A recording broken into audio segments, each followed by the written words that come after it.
Do not worry.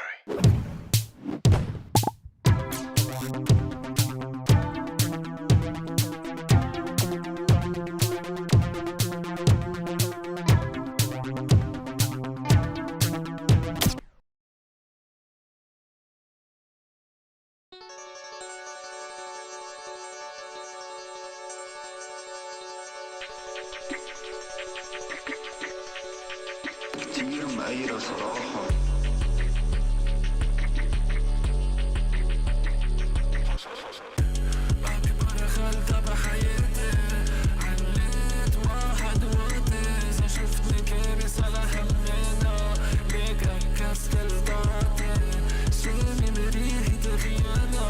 Hey!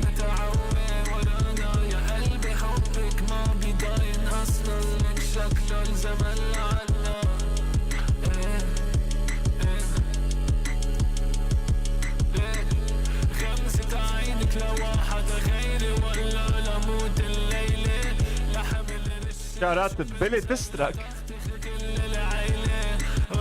friend of the show, friend of Nadim's, local Lebanese rapper Billy Distrak.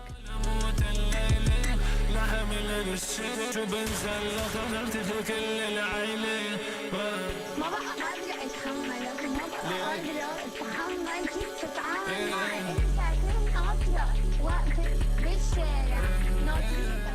We talking Ana Kasparian.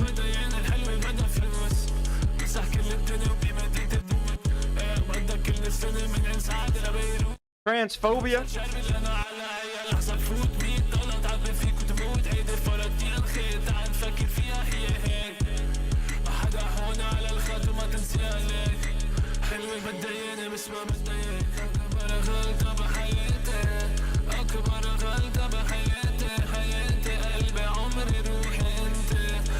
And then we're watching some her take, Ana Kasparian fighting versus what's that lady called? Zionist lady?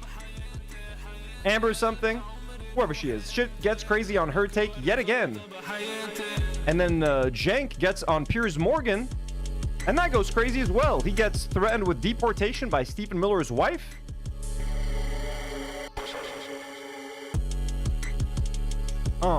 Ooh.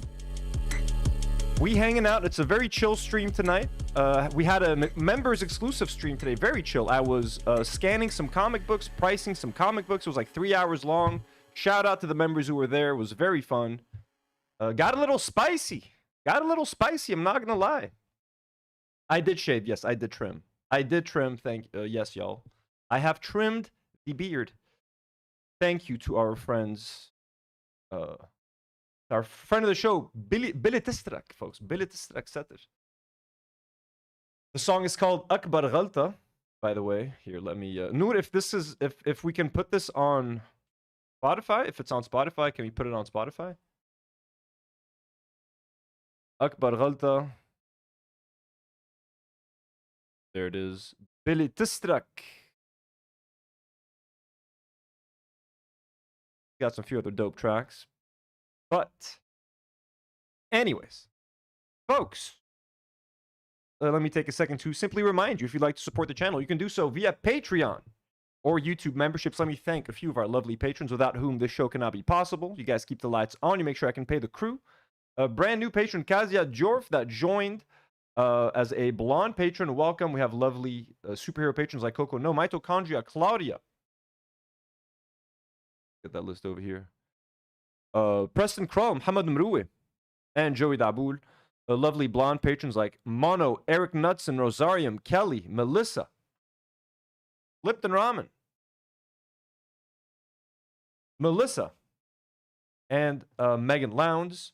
And abductee patrons like Bat Pierogi, Yip McYip, Kathleen Kegla, Jim D. Dukers, Polish Pusher, Burt Reynolds, Jess Polido, Fab, and Kara. And did I mention our God-tier patrons, Ed Mujabid and Daniel Nechle? We love him. Ooh. So sore.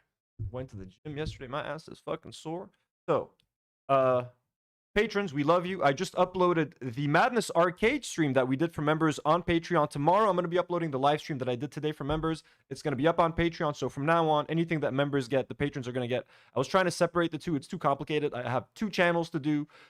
there's no way I can do live streams exclusive for patrons and then another live stream for members. So it's going to be live for members and then patrons get all the VODs, everything, and maybe some surprises here and there. But thank you so much for your support. You guys can also support us via YouTube memberships. We have a membership goal of 300 members by the end of the month. We're pretty close, I think. So if you guys want to support us, memberships are a great way to do so. You get one exclusive live stream every single week, starting this week. It happened today. Next week, there's going to be another one. And you can also engage via the live chat if you'd like to do so. But you guys don't have to do any of that to support the channel. It is more than enough for you guys to simply like the video, subscribe to the channel, become a Do Not Warrior. And we thank you and appreciate you and will love you forever. If you're watching the live stream, make sure you are liking the live stream right now. If you're watching the replay, like the video and engage in the live chat. Join the Discord. There's Wordle that happens every day on Discord. I pop in and out from time to time on Discord. It's always fun. There's voice chats that are happening there. It's a very lovely community. So, anyways, let's just hang out a little bit tonight. Let's have some fun. For this final live stream of October. I'm not live streaming Friday or Saturday. Probably be back on Sunday. So, let's have some fun. Also, don't forget to subscribe to the gaming channel. Do Not Worry Gaming. It's already been pinned on top of the live chat, I believe, by Marina. We have some fun. We finished the Quarry yesterday. I completely fucked it up, by the way. Completely fucked up the Quarry Artful Decadence. I'm so sorry. As soon as you left, the character you asked for me not to kill, I mean, no spoilers, but a lot of people died after you went to bed. So, yeah, if you want to watch a bunch of camp counselors die in a video game for Halloween, feel free to watch the 4-part Quarry series on my YouTube channel. It's about 8 hours all in all, so you'll get yourself... It's like a long Netflix series. It's like a nice little mini-series with a lot of deaths, so don't get too attached to any characters, because my decision-making is questionable. Coffee Lover sends a $5 dono and says, get some coffee on me, stay awesome, and free Palestine. Well, fuck yeah. Thank you so much, Coffee Lover. 5134. That's very generous of you. I will get a tea or hot chocolate. I do not drink coffee. But thank you so much. And yeah, Artful, I'm sorry. I mean, hey, look, there's hope. There's some hope for some characters. But yeah. Yeah. I don't like that game. Can I say that? Can I say that I don't like the Quarry? Not the entire cast, Dreadful. Come on. There's a couple of survivors there. There's a couple of people that lived. Ooh, Natuti, you want to take Maki's place today? Maki's not here, but Nata is chilling. Natuti? All right. Anyways, it was Irene, the dream's fault. Everything that happened, all the deaths that happened were not my fault. Okay.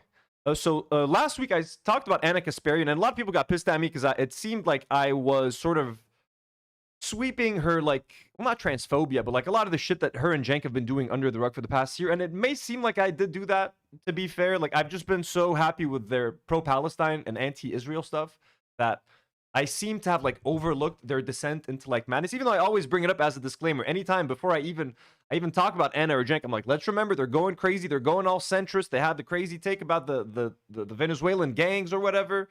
Like, a whole bunch of shit. Like, you know what I mean? They're trying to talk to... what's his name?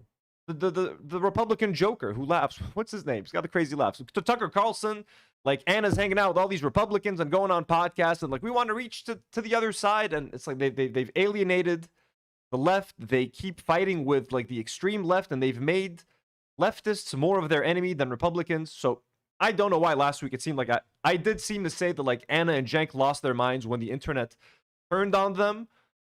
And I'm sure that played a small role in it. I'm sure like the constant tweets and like the comments and shit kind of helped drive them crazy, but it wasn't out of nowhere. Like, they were definitely making questionable choices on TYT, saying very questionable things and going against the movement in many ways. So I do get why, you know, they get shat on a lot. But I just want the topic of transphobia came up a lot last week. I think people were saying that Ana was like against trans people in bathrooms. I just kind of wanted to try to retrace the whole thing. We're gonna do like 20 or 30 minutes of that, just kind of like looking back at the past of TYT. Kate says, "Don't drag us into your mistakes again." I'm not dragging anyone into my mistakes. What's happening? Hermio. No, actually, I mean, Hermio. I was a big TYT fan. So, like, I was very much aware of what was happening, but like, just at some point, I just felt bad for Ana, man. I gotta say it. I feel bad for Ana and Jank sometimes, even though they did it to themselves. Like watching Ana going on like her take and watching that dude like throw a tampon at her. Like, I don't know, the whole thing. I think she just needs to fucking sit down and talk to Emma and all these people. Emma Vigeland and Sam Cedar from Majority Report. Like, everyone needs to just fucking calm down and sit down and have a conversation. But anyways, this is Ana from 13 years ago. Let's see sort of how her opinions or how her communication about the trans issue has changed over the decades. So this is from 13 years ago. One of Hollywood's largest directors is coming out as a transgendered woman. Larry Wachowski, who was the director for The Matrix, is now doing ads for a new movie that she directed, known as Cloud Atlas. And I love how she says she. And in this new promo video, you can see the transformation of Larry to Lana. So here is Lana, and of course it was Larry before, Lana after. I'd go with a different hairstyle, to be honest with you. I got no problem with the switching of the genders. You know, apparently they also with the genitalia. Okay, she had a Prachi 7667. Ana literally told the viewers that she is skittish around people of color because she's worried she might say something that people will get angry at her about, and we should think she cares about Palestinians. That is pretty fucked up. But I mean, I think she has roots from Palestine. Ana is Armenian, and some of her family is descendant from Palestine. So even if she does have a thing against people of color, she does mean what she says about Palestine. She literally like has family from there.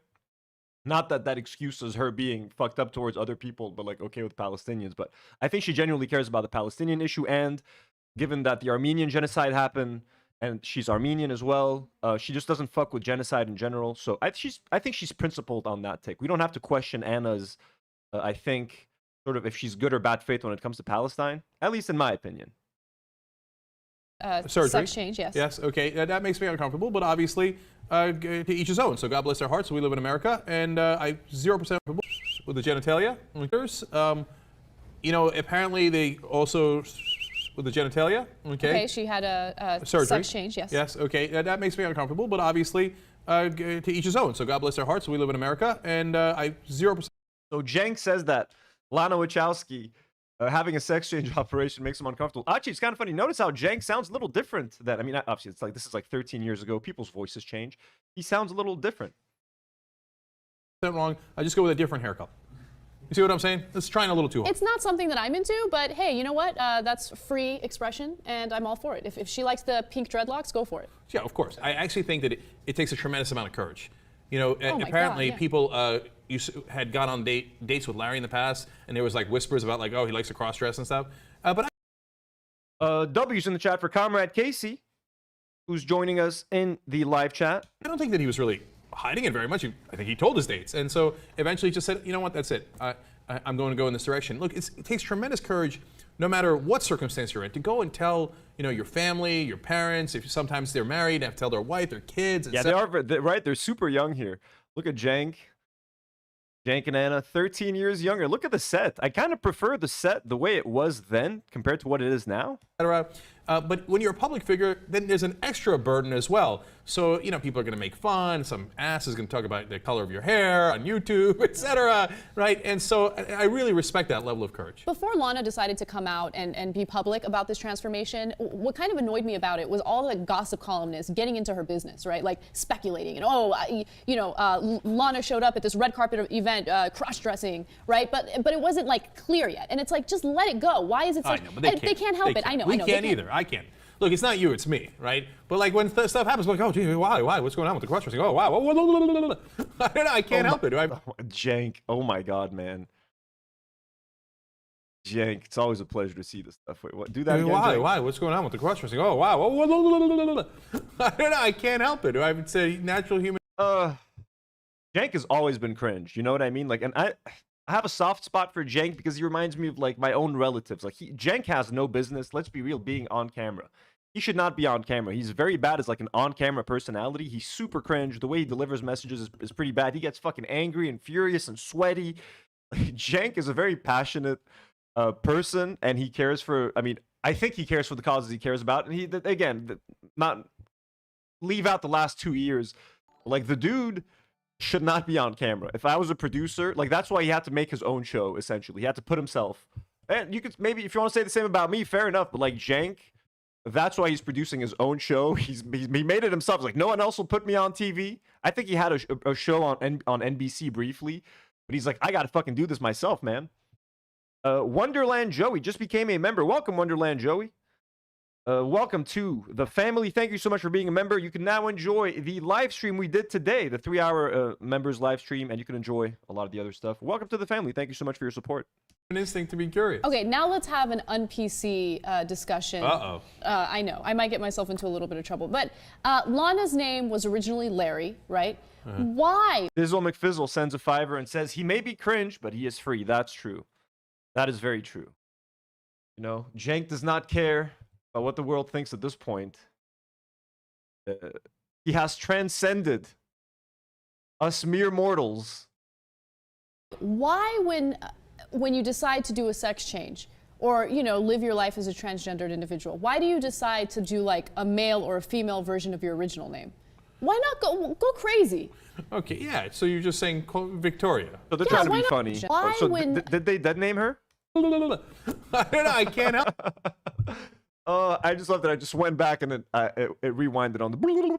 Help it. I would say natural human instinct to be curious. Okay, now let's have an un-PC discussion. I know, I might get myself into a little bit of trouble, but Lana's name was originally Larry, right? Why? I mean, is it dead naming if they're just mentioning what the old name was? But I wanted to show this video because I feel like at this point Anna's being respectful. She's not at all being like 13 years ago. She's not showing any anti-transness. So I think this is something that developed more recently, like when she started getting shit online and stuff, or like, you know, having some bad takes, but then getting backlash that would just make her go kind of crazier. And again, this is all very like well documented on the Vanguard. If you want to see like over the last 2 years, they've gone over all this stuff.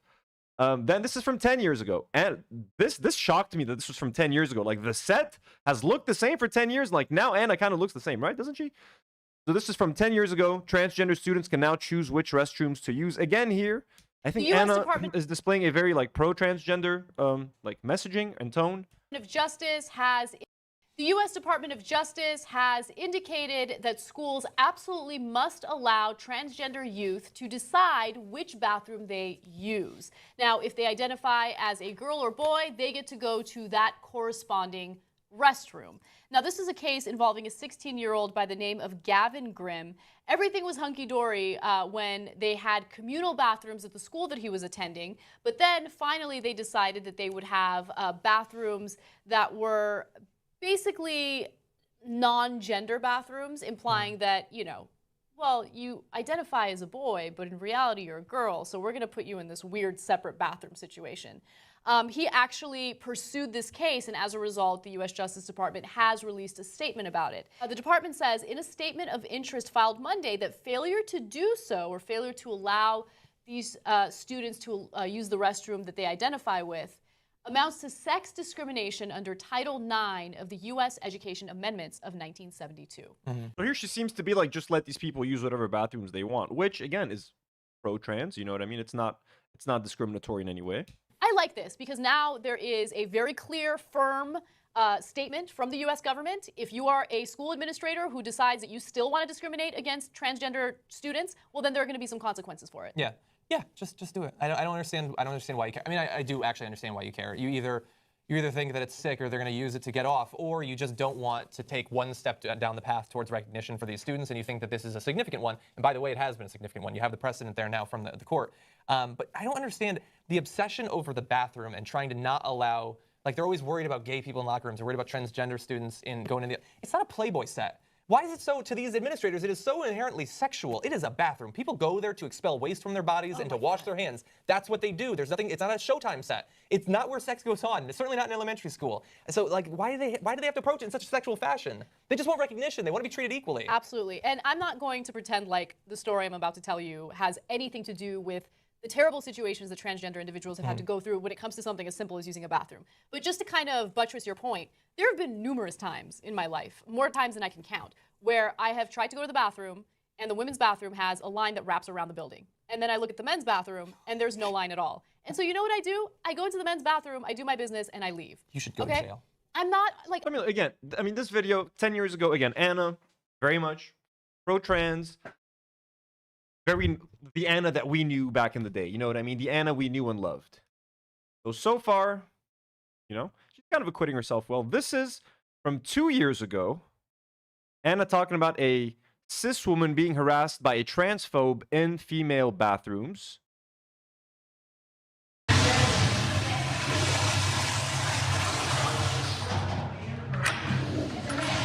Jank looks different now. His hair is shorter and he gained some weight. Gained a bit of weight and his hair is shorter than it was. It's a boy. It's a child. Hi. Hi, How are you? I'm good. Are you a man or a woman? Why does that matter? Well, because you're in the ladies' room. You just saw a portion of a video where a 24-year-old cisgender woman, meaning a woman who was born biologically as a woman and identifies as a woman, named J. Rose, was accosted by an anti-trans bigot who questioned whether she was a woman who belonged in the bathroom.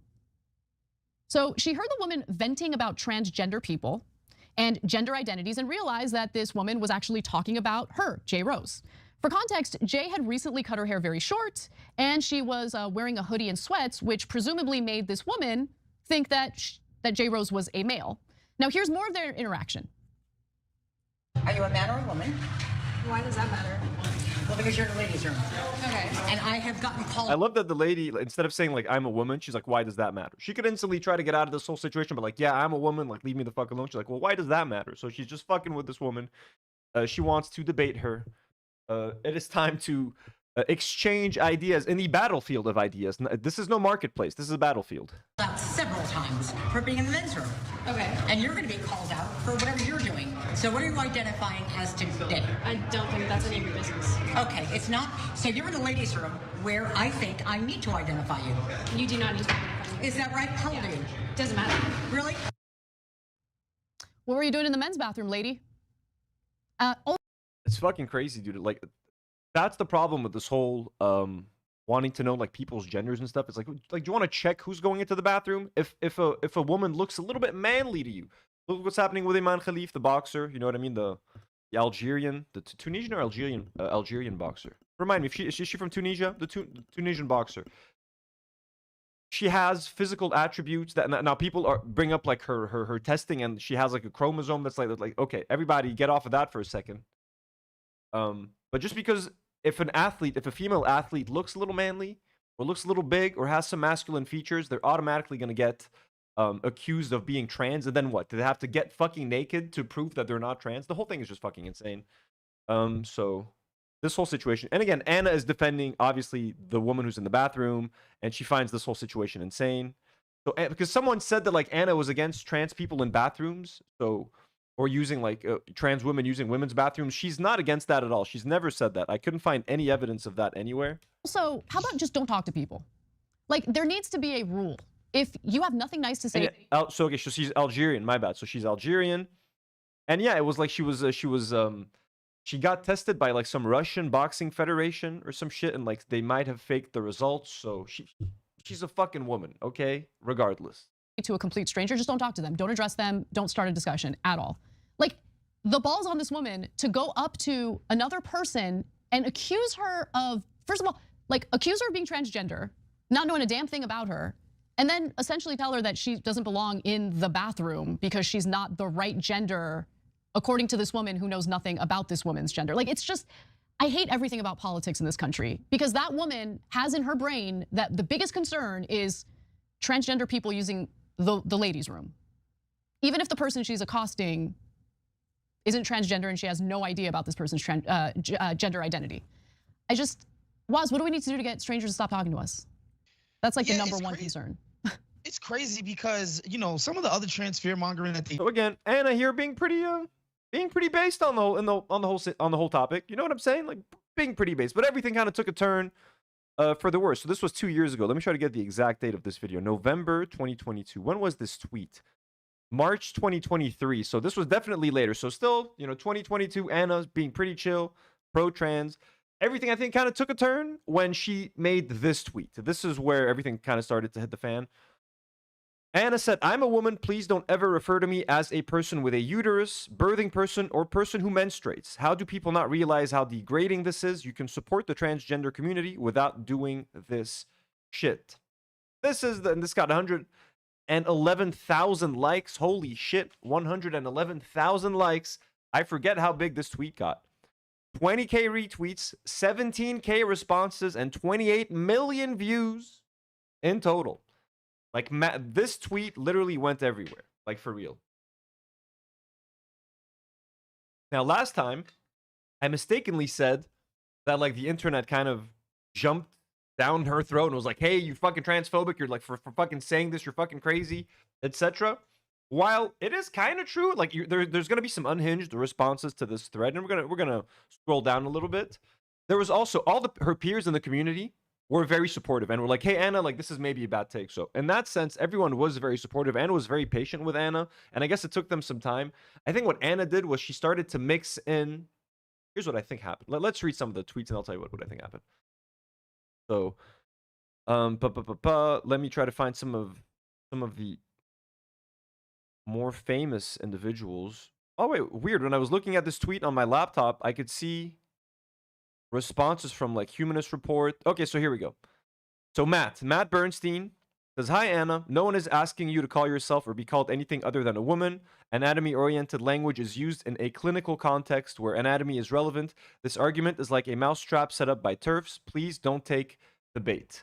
So here Matt is being very nice, very respectful. I think the fact that he said this argument is like a mousetrap set up by TERFs, I think maybe that just set Ana off. Like, how he's accusing me of being a TERF. I don't think he wasn't. You know what I mean? But I think she just saw that and kind of lost her shit. Humanist Report, friend of the show, Mike Figueredo, who joined us on our fundraiser. Love that guy. He said, I respect you a lot, but this notion that the mere existence of trans-inclusive terms, rarely used in casual conversation, somehow degrades women comes right out of the right, comes out of the right's anti-trans war on a women playbook. There's a reason why they're praising you for this. So again, I think he's being super nice, super respectful, like a lot of you guys were pointing out to me last time. But I still think that rubbed her the wrong way. Sometimes when you're in the industry, or if you kind of have a big ego, okay, people pointing something out to you, even nicely, can rub you the wrong way. Sometimes it happens to me. I'll be honest with you. Like, sometimes maybe in Ana's mind, these tweets came off as patronizing. You know what I'm saying? Like, I love Mike. Mike is being so fucking awesome. The fact that he started it with, I respect you a lot. He's like laying it all out. Like, hey, Ana, I love you, respect you, but let me go on with this. Maybe the way this hit Ana was like, why is he patronizing me? Why is he talking to me like a child? Why does he feel like he has to start it with Ana, I respect you? So maybe this had like an adverse effect. I don't know. Maybe Ana's just fucking crazy. I don't know. But we're talking here. We're conversing. We're going through potential scenarios. Lance from the Surfs says, it's the right who wants to label people based on their genitals or organs. You're only a biological woman if you have birthing organs or menstruate. Trans activists are always the first to say there's a difference between trans and cis women because it's what makes them trans. Jordan Yule, who's now, I think, a part of the TYT network, if I'm not mistaken. He's been a part of TYT for a while.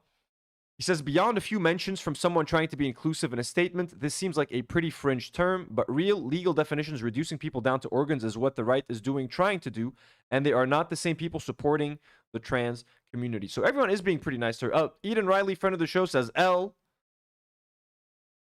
Vosh is sketchy, but Vosh said, I never have heard of any of these terms outside of a few tweets and PowerPoint screenshots where academics grasp desperately for some inoffensive, inclusive medical terminology. So most people are being pretty nice, but some people, like Bridget Fatazi says, oh boy, you know what I mean? So I'm sure that, to Ana, is overshadowing the positive comments and is overshadowing the respectful comments. And maybe somewhere in her mind, she's lumping all of these together and she's focusing on the 10 most negative comments that she got. She's like, all these fucking people are canceling me. Even though when you go back and you read some of these tweets individually, they're being very nice. They're being like, hey, Ana, love you, respect you.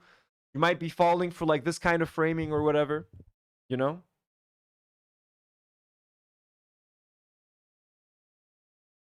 A.K. Rowling, that's kind of funny. But no, she's nothing like J.K. Rowling. Like, so this, but okay, now look. This is a cringe take by Ana, okay?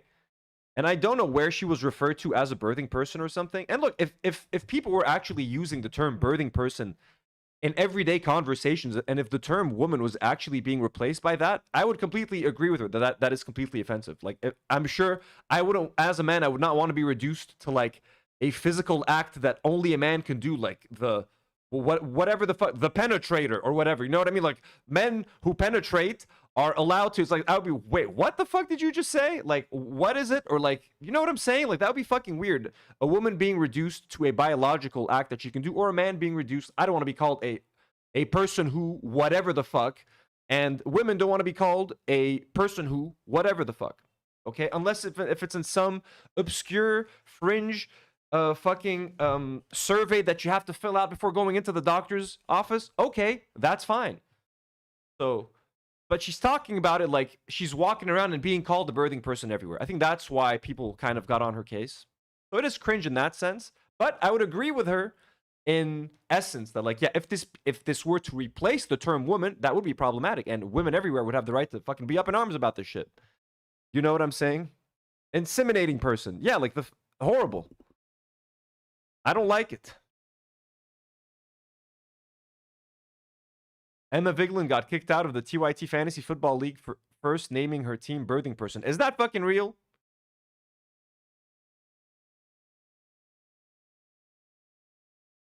So anyways, this is when Ana kind of started, you know, to lose it, I guess. I tried to do a quick timeline. Then, this was 10 months ago, Ana, in a video for TYT called "Are Trans Activists Re-Evaluating Their Strategy?" So now, because Ana got upset that she got a lot of pushback from the trans community, from the left, from her peers, now she started to feel that, like, you know what, maybe trans people are too aggressive. Maybe trans people are too aggressive in their messaging, and they're turning people off. People like myself, not me. I'm talking about Ana, okay?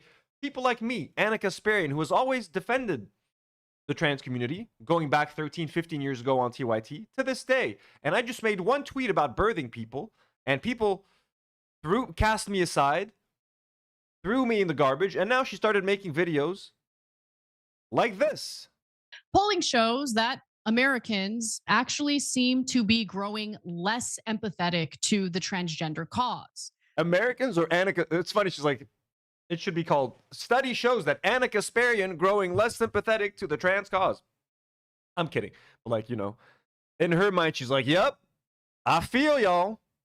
Polling shows that Americans actually seem to be growing less empathetic to the transgender cause.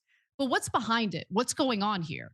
Well, some activists and movement leaders think that it is due to the transgender movement's confrontational and accusatory approach. And I'm not saying that. This lengthy piece published in the New York Times this week. The fact that she has to say, I'm not saying that, you know what I mean? Because we know that's what she thinks. That's definitely what Ana thinks. And again, look, I get that she feels upset. And look, I got a small taste of like some pushback online a couple weeks ago, and honestly, it was kind of disturbing. I don't like it. I'm not a fan of it. Okay, I like it when people like me. I would like to be liked by the people that are watching me, for the most part, not all of you. But Ana doesn't take that shit well. Really did delve into it. So on social media in particular, you know, some of you might have seen time and time again, like advocates for the cause being pretty aggressive. And look, it comes from a good place. This is just about the tactics, right? They're aggressively going after anyone they see as like stepping out of line, saying anything that might be deemed insensitive toward the trans community. For example, literally talking about herself right now. After a Democratic congressman defended parents who expressed concern about transgender athletes competing against their young daughters, a local party official and ally compared him to a Nazi cooperator. Okay, and a group called Neighbors Against Hate organized a protest outside his office. But look, the example that was detailed in this piece that really bothered me is the one I'm about to detail, okay? So last week, as we all know, Crouchy has a nice comment. He says, "This is one of the easiest ways to identify a centrist. They turn away from human rights if they feel the marginalized groups are not polite and cordial enough." I get that, but also, that's a good point, but also I think not just everyone online recently has turned up the temperature with how they react to some things. Like, for example, Ana complaining about the term birthing person. Sure, it's kind of cringe, but it's not that bad for some people to maybe get as upset as they did about it. But again, I'm not in the community, so I'm giving you my perspective as like a straight Arab man, okay? But people do seem to be to like lash out sometimes a little bit more freely at like fucking content creators who don't have as much influence as other people. And Sean the Black made a great video about that. I said something similar like 2 years ago when I was talking about something in Lebanon. You know, because like in Lebanon, people are powerless to like, I was talking about like why I shit on influencers on my show and why Lebanese people sometimes when influencers, I think it was during the genocide, and there was like an influencer called No Garlic, No Onion. The genocide had just started, and he filmed a vlog at McDonald's. He was eating like a McMuffin or some shit. He was like, "Hey, look at me, I'm at McDonald's," and people chewed him the fuck out the next day. Like, don't you know a genocide is fucking happening? And people are boycotting McDonald's. Like, you're a fucking Arab man. Why the fuck are you making a McDonald's vlog during a genocide? And I even made fun of him. Like, I did a whole episode about it. Like, it was super fun. I made a whole video that went viral. Like, I made the video of him that went viral on Instagram because he deleted his reel. He deleted his Instagram McDonald's video, but I had saved it, so I re-uploaded it, and it was kind of fucked on my part. So people really like got angry with him. And then I talked about it on my show, and I was like, look, Lebanese people, especially here in the Middle East, where we're extremely powerless, we're like a small pawn in this massive geopolitical game. We're neighbors with Israel. The US decides what happens here. We have no say in what the fuck happens in our own country. So the only justice we feel that we can get in Lebanon is like yelling at social media influencers, because we can get them to change, or you can get them to apologize. You can get them to be like, hey, I fucked up, I should change, because we have no power. Like when the Beirut port blast fucking happened, we got no justice. No one went to fucking jail for it, maybe momentarily, but no one was able to prosecute that case. Families never got any justice for their lost loved ones. So how do people let loose on fucking social media, shitting on fucking influencers in the comments and the live chat? So it's kind of also similar in the States. Like Sean the Black was saying, life is fucking hard. You got fucking Gestapo walking down the street arresting whoever the fuck looks brown. People can't afford a $400 emergency. People are living paycheck to paycheck. You got AI replacing fucking jobs. So people are angry, and sometimes they seem to fucking lose their shit online. And I'm not saying that's to blame for everything. Ana and Cenk deserve a lot of the criticism that they've gotten. But also, for the most part, like the way people freaked out over like what I said about the fucking like caller, it's like, dude, you know, love it that it's kind of like just people are angry. Everyone's angry. I'm fucking angry. I'm fucking scared. I'm anxious, man. No one knows what the fuck's happening in this life. Everybody fucking struggling. You know what I mean? It sucks. Lebanese people are struggling. Americans are struggling. We all got it fucking hard. We all out here together, hand in hand, hustling. I didn't watch all of Sean's video. I saw like a 4-minute clip. Actually, I think I did put it in the background in my room. It was really good. Good ass fucking video. I love Sean. Sean's fucking awesome. I tried to get him on our fundraiser. When we do a second fundraiser, I definitely want to bring Sean on to talk to him on the show. So does Ana deserve criticism? Yes. Did her tweet, should it have gone as viral as it did? I don't think so. Nancy Mace, and she's continued it like this week. Like she's engaging in this really disgusting harassment campaign against an incoming transgender member of Congress. First openly transgender member of Congress to, serve in the House. And her name is Sarah McBride. And just preemptively off the, right after the election where Trump proved to be successful, partly because of airing an ad about Democrat support for transgender people, you have Nancy Mace try to capitalize on that, try to kind of piggyback off of that. And that's why I believe she's been attacking Sarah McBride pretty aggressively. But you would think the transgender community, or at least the activists, would support Sarah McBride and want to protect her. But that unfortunately has not been the case. In fact, they are saying that she is a voice for her constituents rather than a voice for the transgender movement. And then they accused her of capitulating to the right. She has done no such thing at all. Okay, the fact that now she's getting this kind of hate from activists really upsets me. But look, that kind of strategy also doesn't really. What did Sarah McBride do? Prove to be successful, partly because of airing an ad about Democrat support for transgender people. You have Nancy Mace try to capitalize on that, try to kind of piggyback off of that. And that's why I believe she's been attacking Sarah McBride pretty aggressively. But you would think the transgender community, or at least the activists, would support Sarah McBride and want to protect. So she's basically complaining and blaming trans activists for being too aggressive. Now you're being too mean. You're turning people away from the cause. Do I think this makes Ana transphobic? No. I just think she's bitter. She's bitter and she's upset. And this is her way of instead of directly being like, I fucking hate you for what you did to me because of that tweet, she's bringing up this fucking study that like, look, I found a study that shows trans people are being too angry and too aggressive online. We need to change. She's just still burnt and salty from what happened. You know what I mean? Dizzle sends a $5 and says, I mean, she's an influential media figure. People are going to respond to her. Of course. She deserves backlash. You know what I'm saying? I'm trying to explain how this backlash could have affected her mentally. And I think 15 years of being on TYT, and TYT has had a history of being shat on by everyone. Everyone used to shit on TYT. Republicans used to shit on TYT. A lot of leftists used to shit on TYT. They're either not left enough or too left. Like, they have a lot of enemies, especially now. No one likes TYT now. So I think this all gets to her. And Ana has been very vocal in like a lot of interviews. She's always complained that like she doesn't feel she gets paid enough.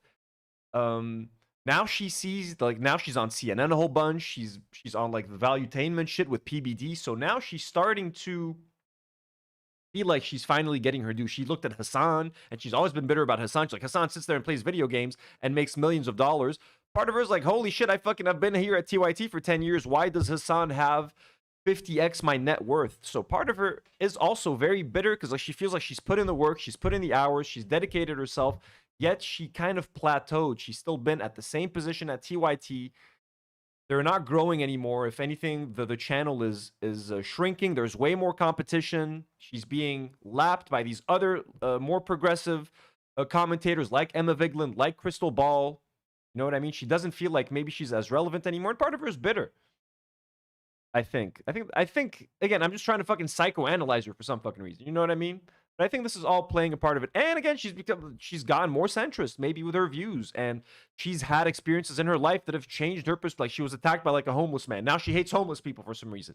You know what I mean? So that experience, unfortunately, did change her perspective and how she approaches those things. Apparently, she had one nice interaction with a Republican neighbor of hers. Now all of a sudden, she loves Republicans, and it seems like she gives them more of the benefit of the doubt than some of her allies or supposed allies. Elsie-man, we got some great feedback right here. It says, as a trans woman, it's frustrating to me to see McBride not fight for my rights and just work for Democrat head pass and consensus. Is that, was that the person she was talking about right now? Kate from Canada says, and Elsie-man, thank you so much for being here. And if you have any feedback during this conversation, yours is very relevant right now. That's Sarah McBride, right? She was the one who she talked about running for Congress. So anyways, this is Ana kind of starting to go down. And now this is Majority Reports. Did a video, again, 2 years ago. Is Ana Kasparian anti-trans? RIMs are broken. I don't know what's going on, but they froze basically at the start of the show. And then they aren't coming back. And I tried to refresh, then I lost all of them. But I did see an IM that I just wanted to respond to really quickly because I didn't want, like, they actually are broken. But I felt like people might be like, you're dodging this. I'm not. So I saw that my dear friend Ana Kasparian kind of went viral with a tweet. And some people wanted me to weigh. Oh, this is kind of sad. Like, this was still at a point where she said, my dear friend. Is this that long ago? Dizzle McFizzle, the man, sends 5 Do Not Worry memberships. Thank you so much for the gifted Dizzle McFizzle. Also, shout out to Dizzle McFizzle, who made a great appearance on the podcast a few days ago. We had a very nice call, gave us his perspective as a veteran on the Graham Plattner situation. Very insightful call. It was a couple of streams ago. And if you guys want more from Dizzle McFizzle, you can join our Discord. He's very active on the voice chats, if I'm not mistaken. I'll be right back, folks. I'm going to continue playing this video for y'all. In on it. And I just, like, look, she, as I said, dear friend of mine, really good person. I don't think she's anti-trans. I don't think that's really even a question. She has a long track record in this space. And I think her track record should speak for itself. She's been in this space for a long period of time and has done a ton of great work. However, like, I really do disagree with the emphasis. Like, I think it's wrong to overinflate the usage of kind of awkward language like birthing person, both in frequency and in terms of the stakes involved when someone is referred to by that language, because it's awkward. I get it. It's stilted when being used in non-medical or technical terms, but I think that's like kind of the extent of the critique, right? It's awkward. It doesn't take away anyone's rights, and it's not when being used right now in that context, it's not taking away anyone's rights. I'm going to go back just like 5 seconds. with the emphasis. Like, I think it's wrong to overinflate the use. We got it. Not the appearance. Wait, what? Why is the camera not? 1 second. 1 second. Let me get the camera. The second camera. Gotta get this working. Come on. We gotta get a look at Nati. What? Why is it not working? 1 second. I'm gonna turn off her camera. Start changes. All right. 1 second. Of kind of awkward language, like birthing person, both in frequency and in terms of the stakes involved when someone is referred to by that language, because it's awkward. I get it. It's stilted when being used in non-medical or technical terms, but I think that's like kind of the extent of the critique, right? It's awkward. It doesn't take away anyone's rights, and it's not when being used right now in that context, it's not taking away anyone's rights. And like, Sorry, I figured it out. It wasn't plugged in. There she is.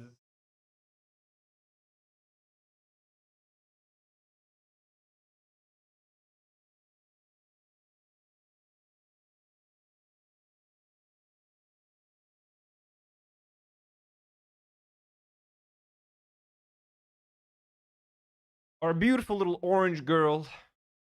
Or little orange Nata. Oh, welcome, Yanatuti. Welcome, welcome. As a cis woman myself, I just think it's more important to put into context that, like, while you might not enjoy the technical language, that awkwardness is inevitable in this current climate and necessary, because we're trying to like fortify walls right now as trans erasure is widespread right now. Like, there's a barrage of deliberately trans exclusionary language, which is what some of the awkward, stilted terminology is meaning to beat back. And that trans exclusionary language is really just the tip of the iceberg for systemic erasure. Yeah, I'm just showing this video to show that Emma was actually like super nice and giving Anna the benefit of the doubt, but I don't think that made any difference. So like, yeah, my framing of like Anna just lost it at the majority report was kind of, wrong. And I just wanted to make sure that I corrected that for anyone who got upset last time, because I did just oversimplify things. Jim D. Dukers sends $5. Not that Jim. Uncle Jim sends you a $5. Not the. Mayor Jim Natuti is making sure you're taken care of with these streets. Natuti. Oh, barely moving. She chilling. She hanging out. Thank you so much, Mayor Jim. So being diligent about combating that, I mean, that's at the forefront of my mind. So, like, again, I've tried to say this before. From my point of view, so much of what we do in this business, very small business, and I will reiterate that, like, Anna, in my opinion, is one of the very few good ones. But we have a disagreement here. Like, it's just so much of what we do isn't just how we cover something, it's what we cover. It's story selection. It's what we emphasize.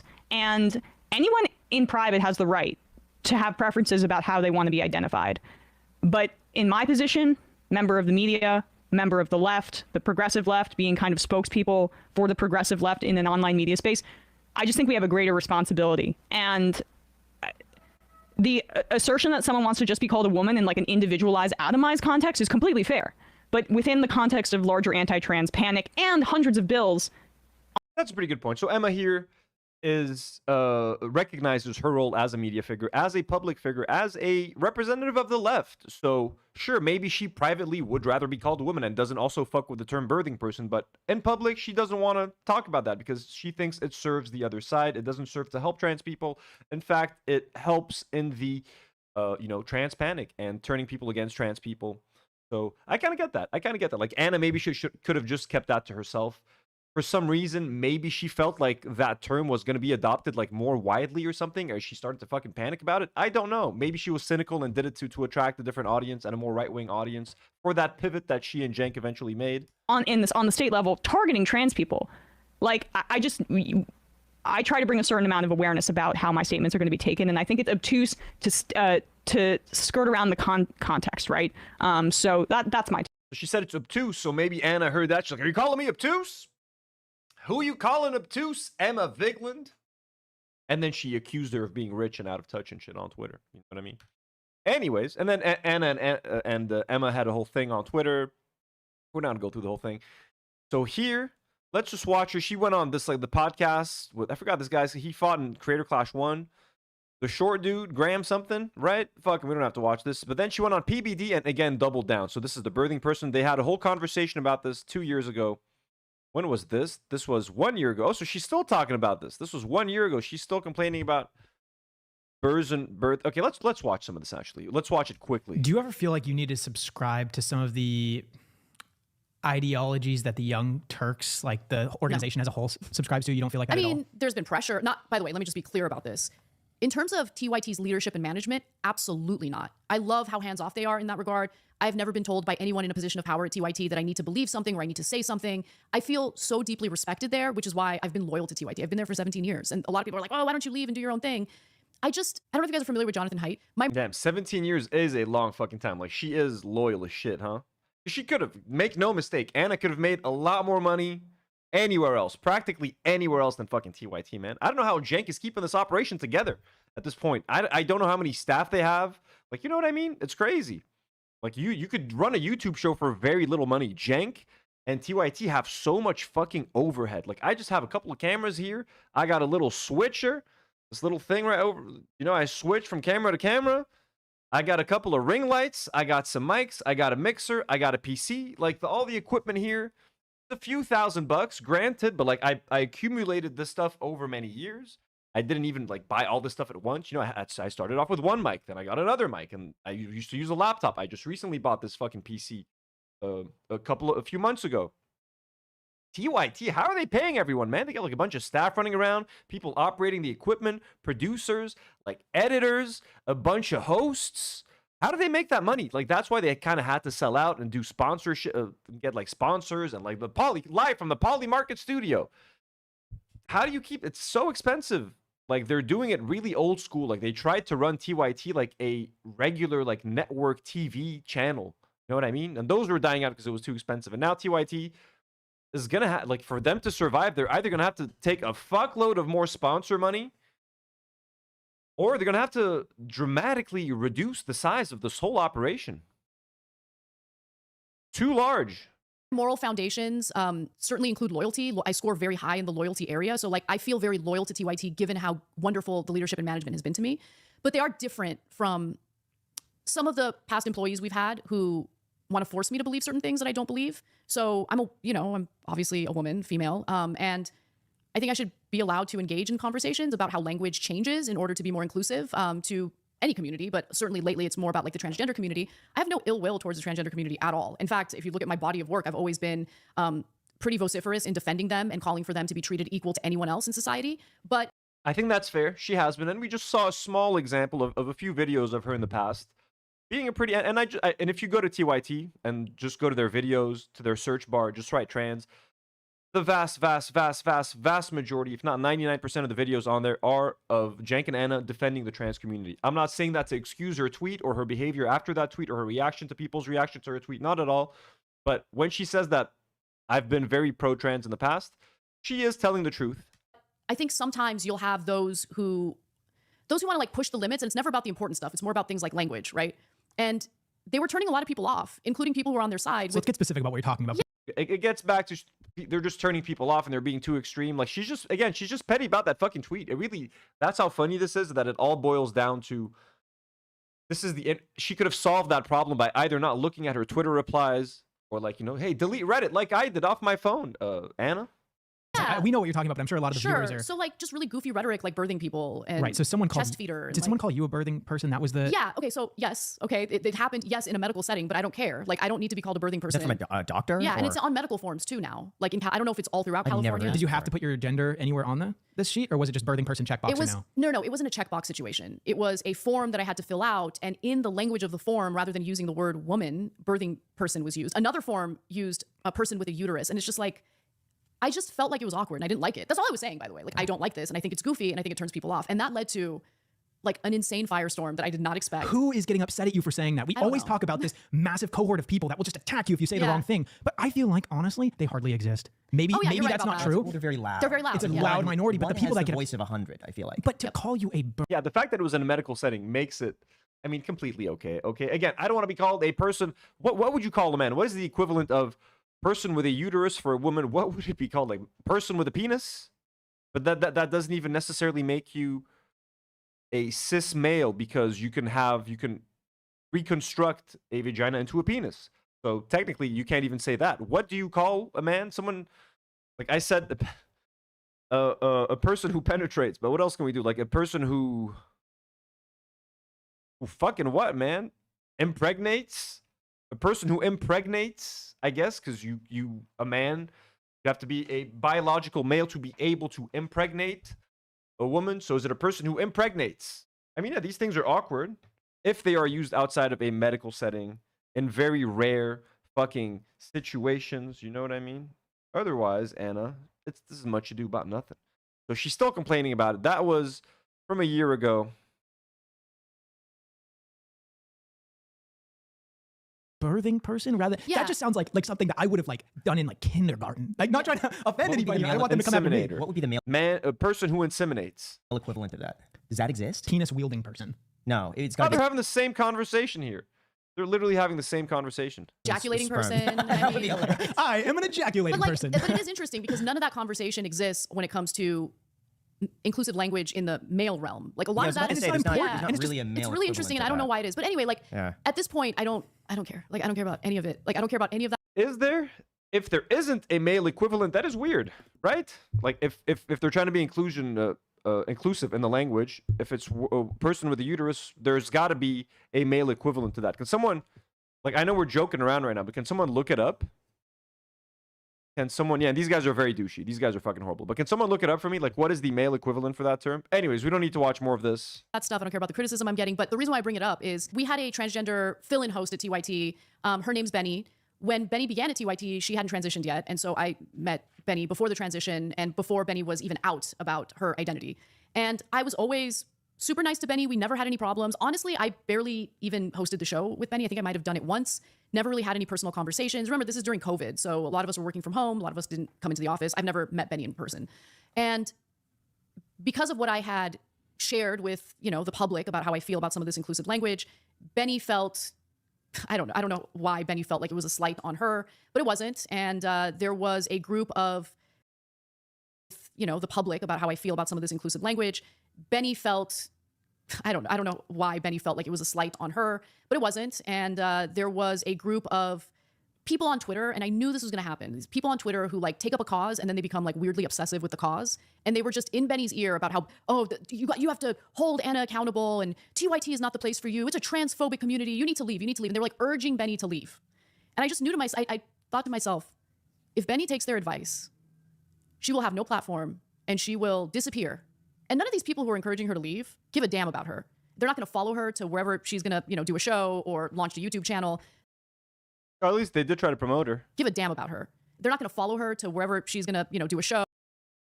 Benny Carollo, there you go. That's her name. Benny Carollo. On Twitch, YouTube. So previously from TYT. Or launch a YouTube channel. This is their little cause right now. They think they're in a war. And they're pretending like they give a damn about Benny. They don't give a damn about Benny. They give a damn about presenting themselves as people who purport to care about transgender people. But as soon as Benny's gone, as soon as she makes that decision to leave TYT, Benny's gone for real. From their consciousness, from the media in general. And I think it's just, they did damage to Benny. And I don't know if Benny realizes it right now, but these people don't care at all. They don't care about making society better in regard to, all my focus would be is how can we ensure. Okay, speaking of Benny here, we have footage of, this is on from Humanist Report. Friend of the show, Mike Figueredo. This is a Humanist Report video. He broke this down 2 years ago. This is a 33-minute video, so we're not going to watch the whole thing, but it starts off with Benny talking about this. I just can't be a part of TYT anymore. It's just too much. It's ridiculous. Because at a certain point, it becomes embarrassing for me. Because how can I, as a trans person, who actually knows the science behind this, who actually is, actively trying to support trans people, as somebody that people look up to me, right? People literally, send me messages and be like, I'm so inspired, you being a TYT, and I have to deal with messages from them now asking about, hey, what's going on with TIT? Hey, what the hell is happening here? Why is Anna saying this? Why is Jenk saying this? And that is just, the amount of, psychic damage that I have to take every single day dealing with not only the transphobic nonsense of the Republicans, but also whatever Jenk and Anna are on right now. It's just too much. And I just... whatever Jank and I like how he said how she says whatever Jank and Anna are. Sorry for the misgendering. But I was gonna say, what was I gonna say? Because at a certain point it becomes embarrassing. Oh yeah, is this all because of the fucking tweet though, or is this because are they lumping the tweet with the all of the other shitty stuff that all the shitty political takes that Anna and Jank have been having lately? So is that what's happening? Because then people think that I'm like endorsing their views, and I cannot. I will not. I refuse to lend any support to those views whatsoever. This is kind of what happened to AB, like essentially, right? Like, she did what AB did not do. She left. She's like, hey, this place is not living up with my views. This place is not like this is not what I signed up for. This is not the job that I signed up for. You guys are not living up to your end of the bargain.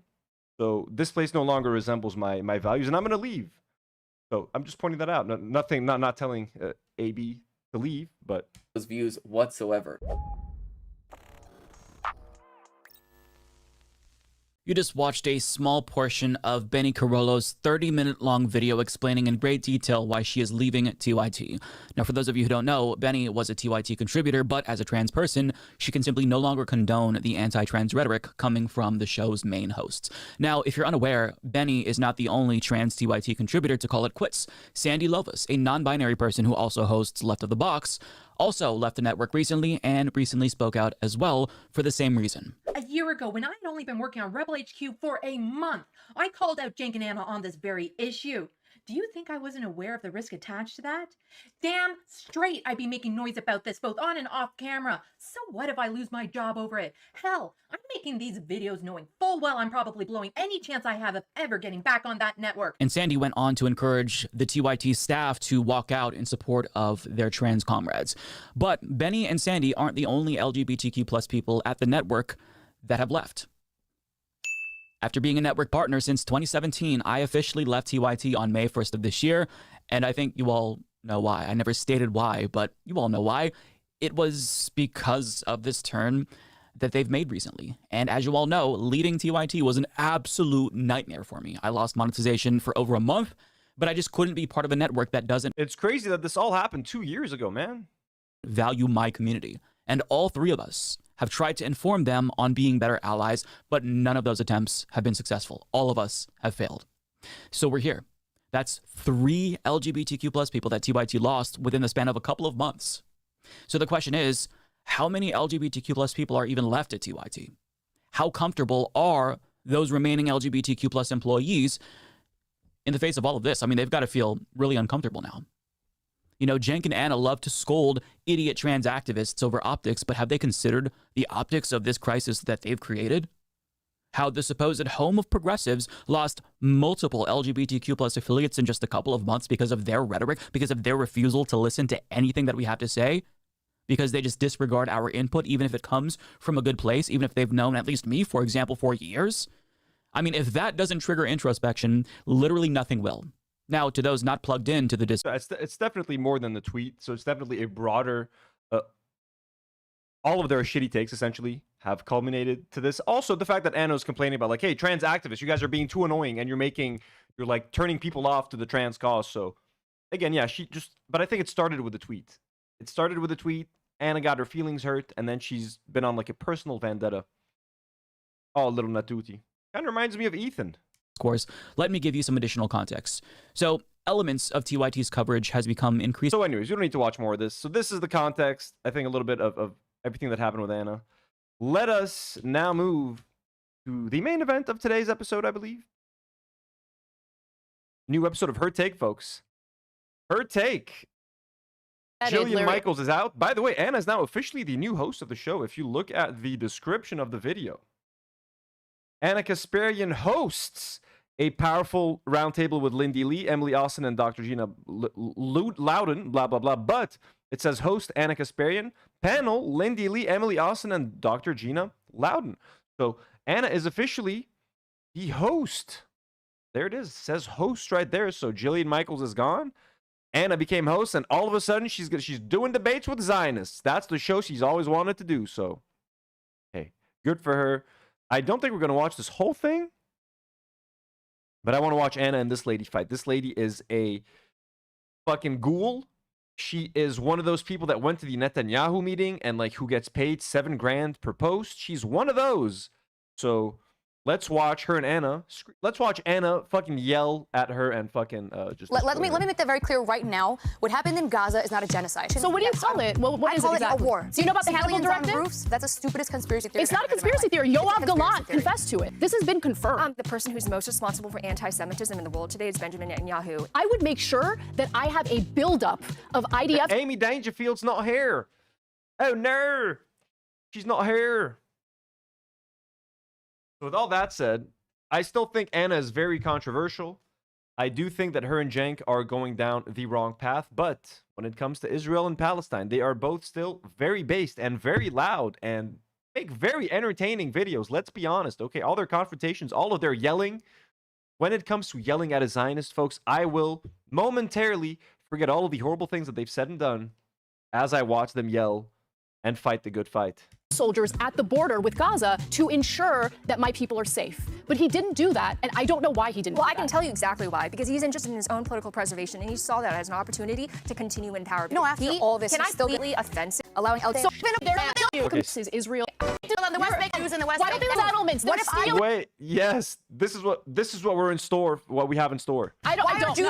I don't. So you believe in apartheid? Because they keep building illegal settlements. What if I build a house legally? I buy land. They're stealing land. They don't want Jews in the West Why Bank. don't they let the Palestinians build houses in Israel? There's 2.8 million Arabs in Israel living better lives in Israel than the West Bank and Gaza combined. You just hate Jews. I will not. No, I don't hate Jews. Then why can't they live in the West Bank? I hate disgusting. Why can't they live in the West Bank?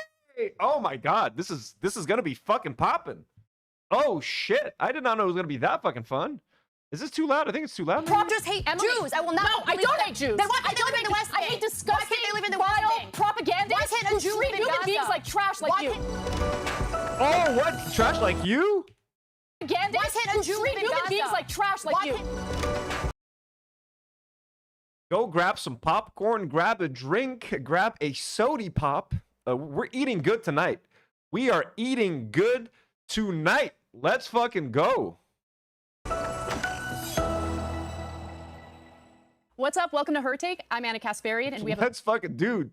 Jillian Michaels is out. Anna's fucking turning this into a fucking battlefield, dude. Let's fucking go. Fantastic show ahead for you all today. Among the topics we're going to discuss is Israel's PR war, which involves hundreds of millions of dollars in acquiring influencers, social media platforms, and even legacy media outlets. Later, we'll also talk about President Donald Trump's speech in Israel. Some argue that he made some statements that raised some eyebrows. We'll be debating whether or not that's true.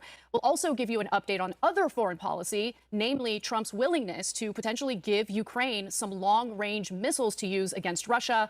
And Lindy is going to round the show out with a fun topic. We're going to talk about this big theory that Taylor Swift's new lyrics. I like Lindy now. I like Lindy. Doesn't she believe in like the great replacement theory?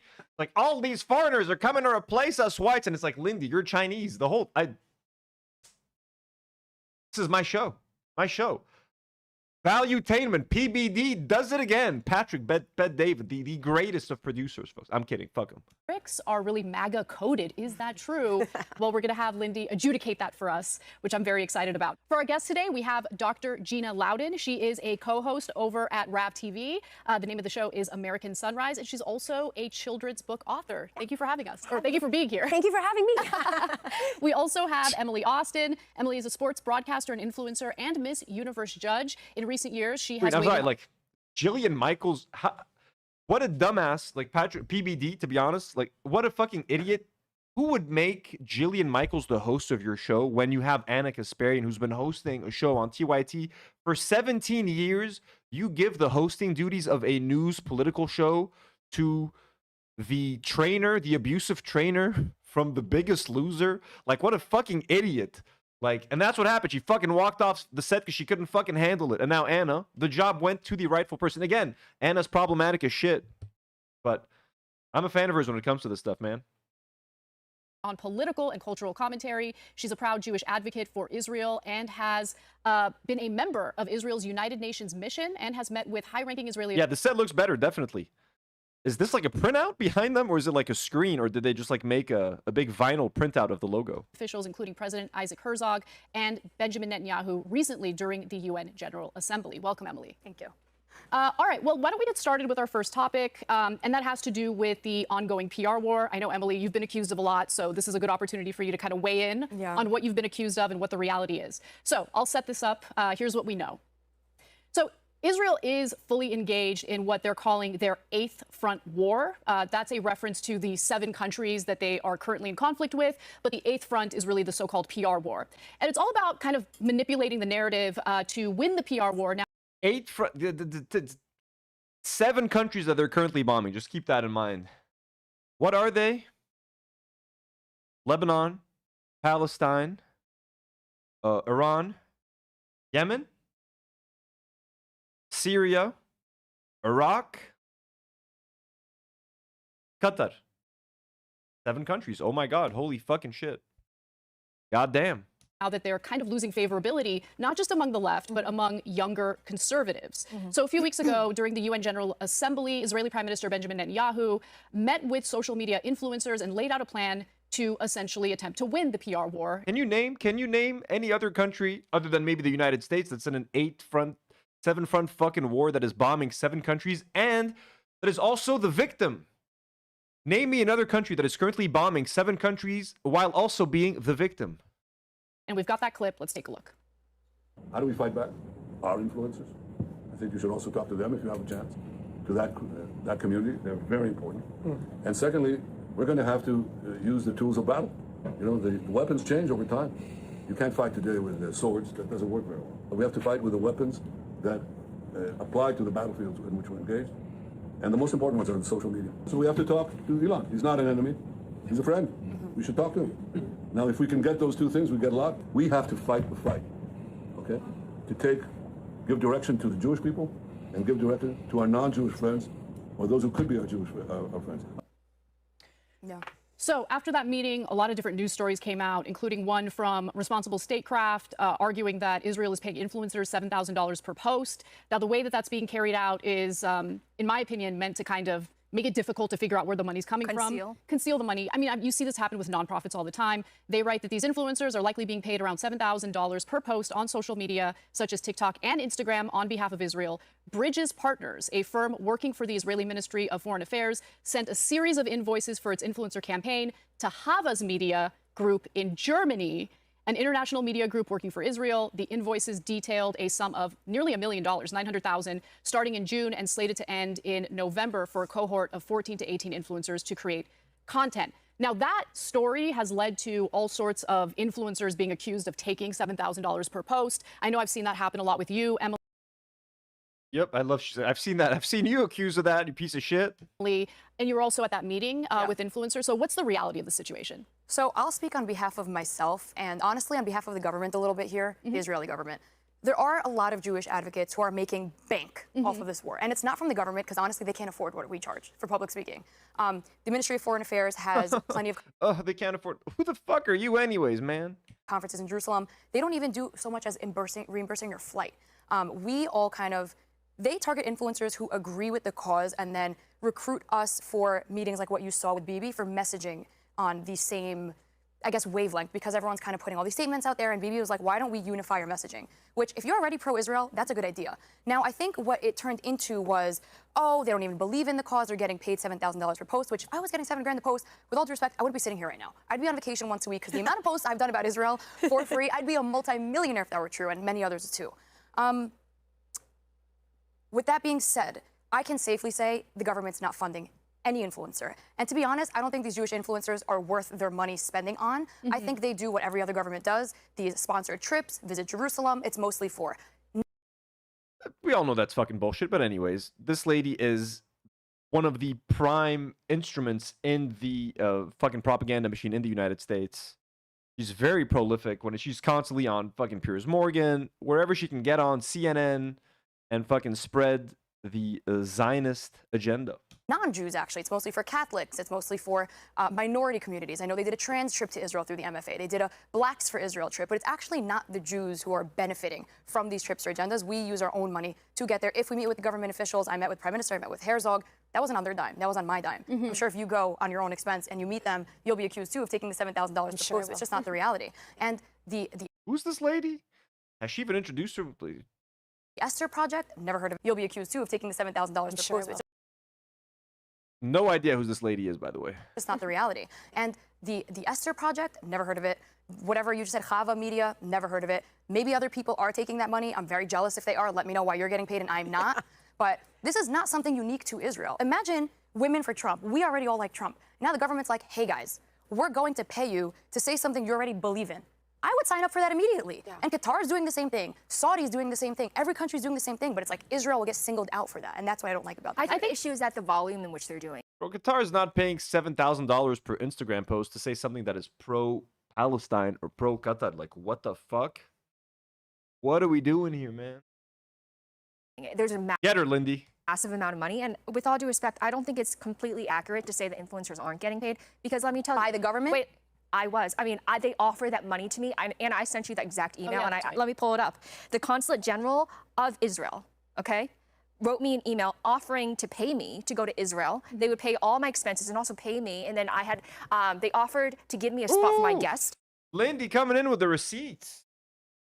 With their receipts. And by the way, like someone sent me an email with like what was supposedly like loaner boxes tax returns or something, to prove that he was paid to go to Israel when he went with Destiny. So yeah, these people are getting paid. I have a copy of, for some fucking reason, some guy on fucking online sent me an email on the Do Not Worry Gmail, was like, hey, here's Loner Box's tax return, man.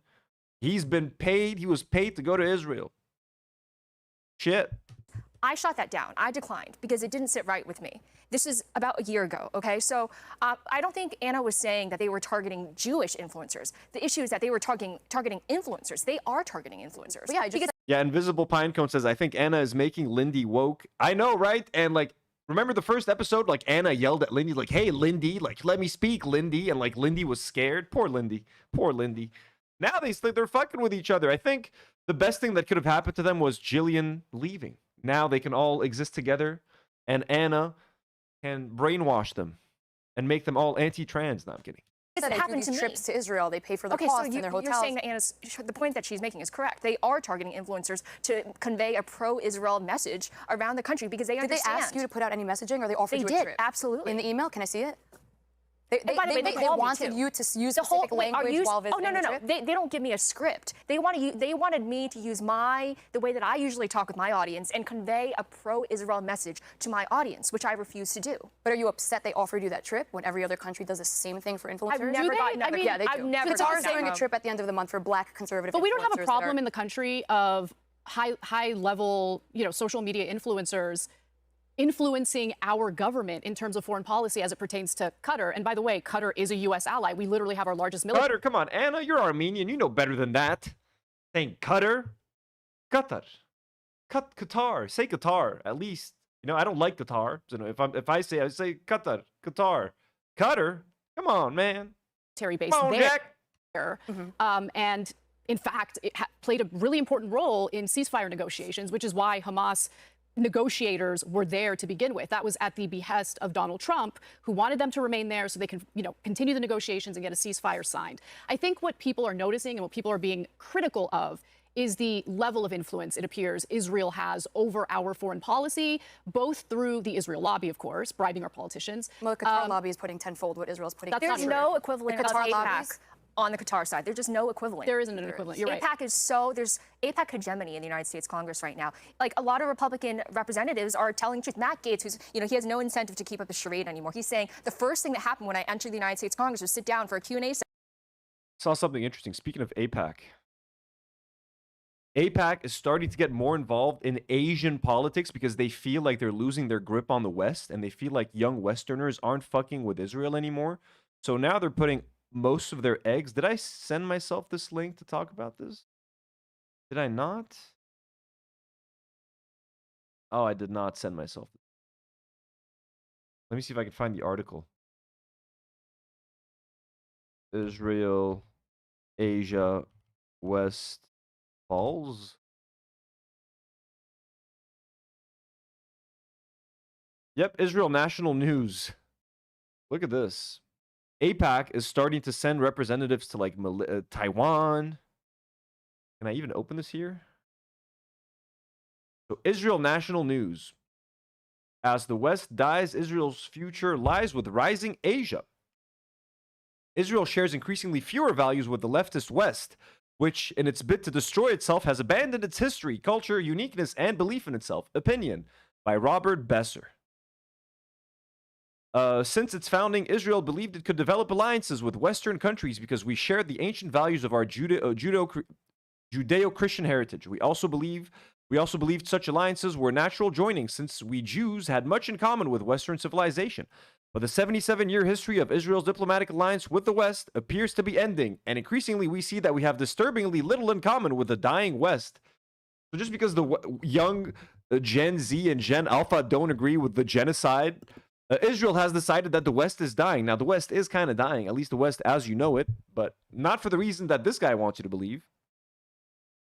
Indeed, in today's totalitarian, leftist, and progressive ideas prevalent in the West have resulted in an undiluted hatred of Israel and the Jews. God, Jesus Christ, man. It's Zionism that we fucking hate, and Israel, not the Jews. Fucking dumbass. For Israel is everything the Western left hates. We are nationalistic, we are patriotic, we believe in the distinctiveness of our culture, we revel in our history, we are religious. Why am I making them sound British? We celebrate marriage and having children. We believe in serving our country in uniform. The West, however, no longer believes in any of these foundational virtues. In conversations with today's young adults in the West, they repeat their mantra about seeking quality of life rather than assuming the responsibilities of both adulthood and nationhood. And because the long history of the Jews always repeats itself, the West hates religion of Judaism for the same reason so many empires and dictators did, which is because we will never bow down before the West's leftist religion, this new paganism, but instead cling to our 3,500-year-old faith. In his frustration, the Russian butcher Joseph Stalin said this about the Jews: I can't swallow them, I can't spit them out, they are the only group that is completely unassimilable. Still, Israel must have alliances with other nations, and as this is crucial to the survival of countries, particularly small ones. The question is, what countries should Israel join? For this brief moment, many countries in Eastern Europe are seeking deeper relations with Israel, motivated by their fears of being overrun by Vladimir Putin's Russia. However, when the 72-year-old Putin is gone from the scene, Russia's next dictator might work to eliminate the tensions with its border countries, which will quickly dilute their attraction to Israel. And I have never met an Israeli who believed peace with any Arab Muslim country is anything but temporary and exclusively based upon the money the Arabs can make through signing treaties with Israel. You fucker. Calling us Arabs money hungry, you motherfucker. Piece of shit, Zionist motherfucker. Ass licker. Simply put, so with what countries can Israel make sincere, substantial, and long-lasting alliances? Simply put, the countries that need Israel, and we need them, are South Korea, Japan, Taiwan, Singapore, Vietnam, Thailand, and critically India. So again, they're switching up to South Korea, Japan, Taiwan. Bro, Japan is not going to fuck with you. Maybe South Korea, I'm not sure. Taiwan, Singapore, Vietnam, Thailand, and critically India. India definitely fucks with Israel. We know that. And as an example of what could be created with partners in the East, today South Korea manufactures its own stealth fighter jet aircraft. They're just looking for weapons manufacturers, which is well regarded. Further, as the nations of Southeast Asia are threatened by a hostile China, they increasingly are attracted to Israel's high-tech, sophisticated armaments and battlefield know-how, etc., etc. So, you know, the Israelis are desperate and looking to the East. Not that Asian countries are any less worthy than Western countries. Fuck the West. Shit, if anything, man. Fucking genocide under their watch. But if Asian countries work with Israel, then fuck the East as well, baby. Fuck Asians. I'm kidding. I'm kidding. We're kidding, folks. That is if they work with Israel. Then yes, I stand by that. You hear me? Session with if I can say fuck the West for working with Israel, I can say fuck the East working with Israel. Cancel me. And then AIPAC members would come and basically auction off their politicians. Like, if they like you, they'll donate. Yeah. So they would hit a button and say, oh, yeah, Matt Gaetz did a good job. It looks like he's going to be loyal to Israel. I'm going to donate $5,000 to his campaign. They were like selling off politicians like cattle. This is not the way the American system should be. And it's more, look, we're just talking about influencers here. There's something even more nefarious happening, which we just learned about thanks to reporting from Dropsite News. They obtained leaked emails showing that in 2015, when Republican Senator Marco Rubio was running in the Republican primary, he was specifically being being vetted. Oh, I saw that. Yeah, Wow. he was specifically being vetted by Israel to see whether or not he's pro-Israel enough. And so Larry Ellison, who's the founder of Oracle, was working alongside the Israeli ambassador. Fuck Larry Ellison. Fuck his son, David Ellison. Again, I talk about this all the time. David Ellison, who's the CEO of Paramount. It's all owned by both David and Larry Ellison. They're trying to buy Warner Brothers. They're going to fucking own DC Comics. They're going to own so many fucking iconic franchises.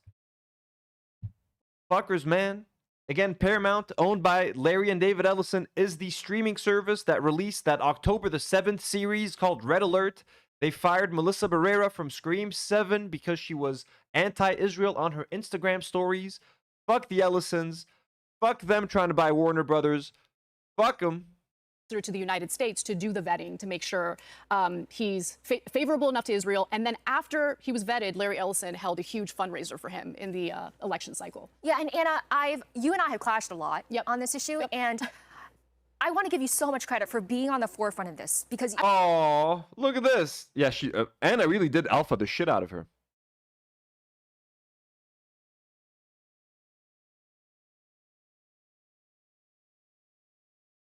I wouldn't say I'm on the forefront of anything. The forefront of what? You're saying that they're exposing the foreign influence on our politicians, on our influence. We've watched a friendship blossom before our very eyes, from Anna yelling at Lindy and making her feel bad, to now Lindy crediting Anna for being at the forefront of anti-Zionist sentiment.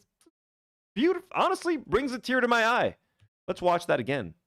Election cycle. Yeah, and Anna, you and I have clashed a lot on this issue, and I want to give you so much credit for being on the forefront of this because I wouldn't say I'm on the forefront of anything. The forefront of what? You're saying that they're exposing the foreign influence on our politicians, on our influencers, essentially everywhere. And I know that because I lived it. I ran for Congress when I was 24 years old. It was psychotic. It really was. I don't recommend it. It's really traumatizing for someone that young. But one of the first people who approached me was somebody from AIPAC, and they asked me to write a paper in support of. At that time, there was a lot of discussion about the JCPOA. Remember in 2016? So around that time, I had to write a paper pledging my allegiance to Israel. And the reason why I did that, I was incredibly naive. My mentor was Congresswoman Grace Meng. She represents a Flushing area. There are a lot of Jewish Americans there. And she's like, you got to write this paper, otherwise you're not going to win.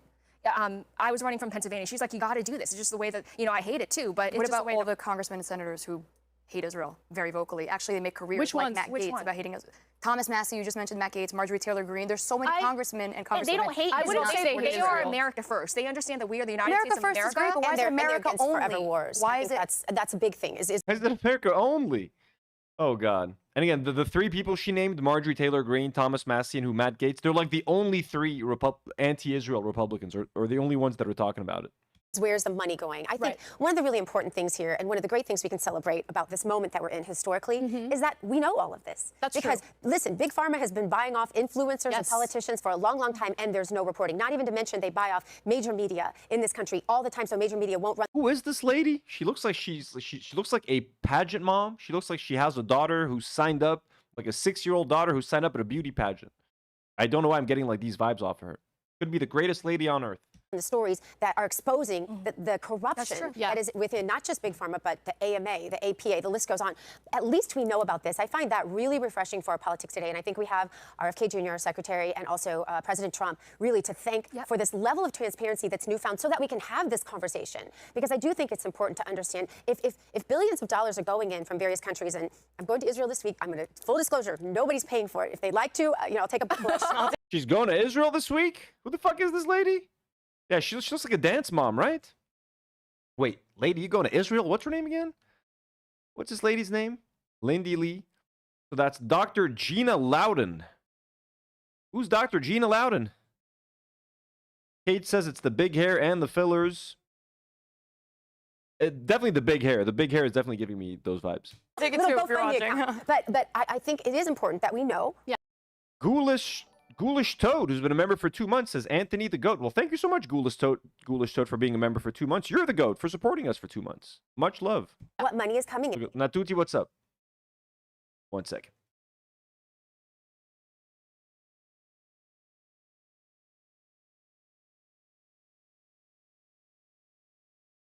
Oh.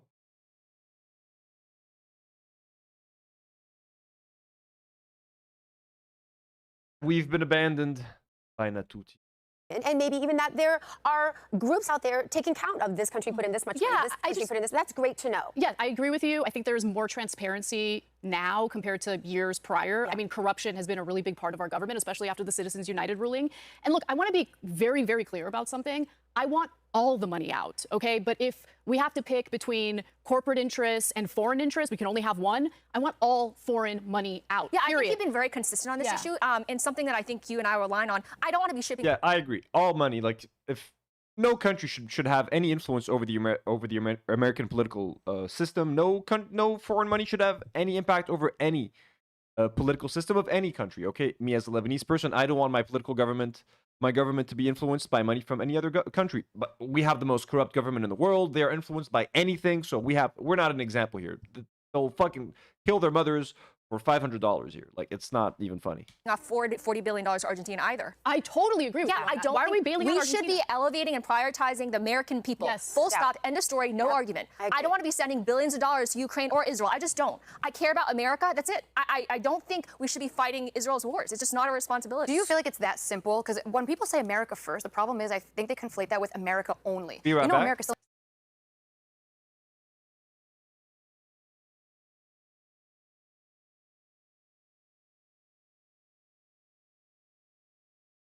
needs your allies, especially. I know a lot of people do like that, which historically has just not worked for a country to operate on their own, not have any, whether it's trade deals or foreign funding. Now, I agree that I don't want to be giving Qatar or Israel or Ukraine or anybody money. I always say, Israel, I hope one day you don't need America, because if a country can't defend themselves, maybe you don't deserve a country. And that applies to everyone. I agree with that. However, it's hyper-fixated on Israel. Because when I was actually talking to Cenk about this on X, it was like a public dispute. I named him 8 countries that got as much money as Israel, if not more, that nobody cares to talk about. That's why it's Israel derangement syndrome.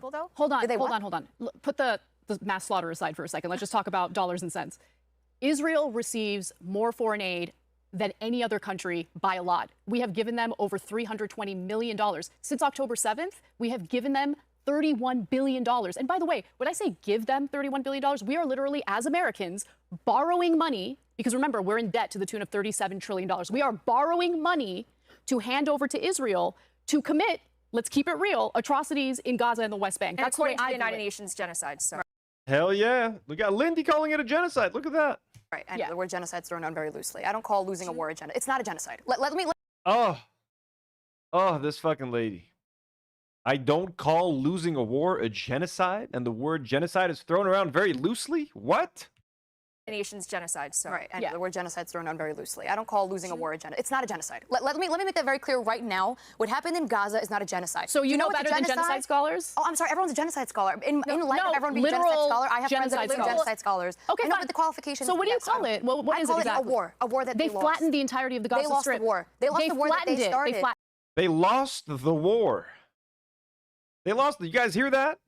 Why? If they were flattening the Gaza just Strip, lose a how come war. They Hamas were didn't annihilated. surrender? We're talking about Why wasn't there a surrender then? If they were being annihilated, where was it? You know what? We're losing this war. Hamas, I care about my civilians. A joke. Let me end this war before there's no place for them to live in. Do the no, Israelis care about their civilians? Do the Israelis? Do they really? Do you know about the Hannibal Directive? Do you know was that war that they flattened the entirety of the Gaza Strip? Strip. They lost the war. They lost the war that they started. They flattened it. Why? If they were flattening the Gaza Strip, lose a war. Look at Anna leaning in. Look at how she was sitting chill. Genocide scholars. Notice the change in body language. Okay, fine. The qualifications. So what do you call it? Well, what is it? Boom. So what do you call it? What do you call that shit? I love the leaning in. That's fucking dope. Get her ass, Anna. Let's go. Exactly. A war that they lost. flattened the entirety of the Gaza Strip. They lost the war. They lost the war that they started. They flattened it. Why? If they were flattening the Gaza Strip, they didn't just lose a war. They were annihilated. annihilated. We're talking about why wasn't there a surrender then? If they were being annihilated, where was it? You know what? We're losing this war. Hamas, I care about my civilians. A joke. Let me end this war before there's no place. A joke, but she talks about it like a 12-year-old. For them to live in. Do the Israelis care about their civilians? Do the Israelis? Do they really? Do you know about the Hannibal Directive? Do you know what the Hannibal Directive is? October 7th was the Hannibal Directive. That's the stupidest conspiracy theory. It's not a conspiracy theory. Yoav Galant confessed to it. That they allowed October 7th to happen. Look it up. Yoav Galant, he did. They would rather kill their own people than allow Hamas to take the hostages and have leverage over the Israeli government. This has been confirmed. Just because you don't like it doesn't mean it doesn't exist. None other than the New York Times. And yeah, again, what Anna just said. The Hannibal Directive, where the IDF literally massacred and mowed down. For half of these victims are probably killed by the IDF too. They killed people in kibbutz, tanks fucking blowing houses to bits. Most of the people that died at that Nova Music Festival, did you see all those cars that were charred and like blown the fuck up? Who did that? Fucking Hamas with like AK-47s? Get the fuck out of here. Get out of here. The New York Times. Oh, the New York Times, who can't make up their mind if one day the hostages were raped, the May I hostages finish weren't my raped. sentence before you But that's not a interject, great source, but okay. But look, the end of the story So really what is is. how many In the story really is. They made so many is your social media corrections in the feed New York the only Times? acceptable No, source and for I you? literally only speak Can for I myself finish on my social sentence, media by the way? Yeah, Lindy, bro. Lindy's learning. Lindy's learning. So look, I'm just enjoying Lindy become like Lindy's arc. Lindy asks her to like not interrupt her a second ago. What Anna just said, the New York Times. Oh, the New York Times, who can't make up their mind if one day the hostages were raped, the May I hostages finish my weren't raped. sentence before you But interject? that's She's like, may I finish my sentence the first time? not a great source, but okay. But look, the end of the story So really what is is. how many In the story really is. They made so many is your social media corrections in feed New the York only Times? acceptable No, source and for I you? literally only speak Can for I myself finish on my social sentence, media by the way? feed. I'm Please so go can I ahead. finish the point about the New York Times? Okay, Lindy, and then I want to hear from Dr. Loudon. Lindy, dude, this is Lindy's arc. Lindy has grown into a confident person now, shutting up the Zionists. Like, hey, listen, you Zionists, I'm learning from Anna right now. You shut the fuck up. You shut the fuck up. I like this. I like Lindy's arc. Dr. Ripa says, I'm a fan of Lindy today. Artful Decadent says, go off, Lindy. That fucking go off, Lindy. Okay, fucking do it. Okay, as I was saying, none other than the New York Times confirmed what Anna just said, that the Israeli government knew at least a year before October 7th that something would be coming. Correct. That an attack of some sort would be happening. Okay, Okay, so so you you can can see see that that part. Yeah, I understand that. That's every day in Israel. You're going to be in Israel. Hopefully, we don't have sirens next week, but every single day they No, give intelligence. not just a regular. Rave says, tell you what, I really am value-tained. PBD does it again. He does it again. Oh, such a genius. Genius producer. Hey, I just want to get value-tainment. I want to value-tain people. You get a little bit of entertainment, you get a little bit of value. Mix them both up. What do you get? You get value-tainment. Run-of-the-mill attack, but a catastrophic attack. They had intel and they sat on it and chose not to act. They got intel a year ago that something was in the mix. They understood that, and that's honestly, they should always have their guard up. I'm very resentful that they couldn't anticipate something. They got intel that something was in the mix. Ooh. What? They couldn't see the Hamas militia fighters like training with the paragliders. They no way. They didn't know, right? Because they're not under 24/7 fucking observation. They didn't know what they were up to. Like that happening. I'm very angry that their guard was down and it took the IDF hours and all the IDF bases were attacked and they had no intel. However, if you're going to now turn that into Israel knew it was going to happen on that day, on that time, and they allowed it to happen, you're out of your mind. Did I say that? That's Do you what she need to said. regurgitate? That's what she said, and that's not what you said. But if anyone who's watching this believes that they knew October 7th was going to happen at 6:29 a.m. 2023 and they just told everyone, hey, stand down. Okay, again, that's you're Hold on, completely stop. Pause for a distorting second. whatever I just said. No, pause, because there are IDF, and this is all on tape, so you can watch it for yourselves. There are IDF soldiers who have been testifying, and they say that the morning of October 7th, they were given a message to stand down. I don't know why, and it Was it? Looks, I'm getting a delicious cake.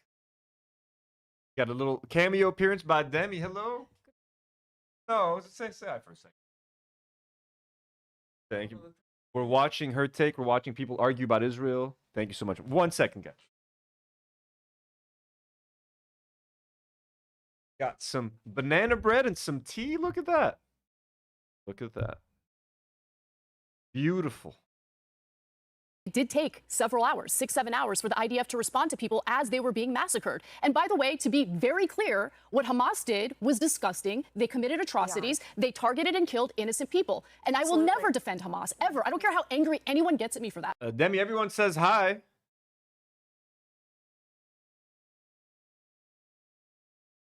She says hi back, everyone.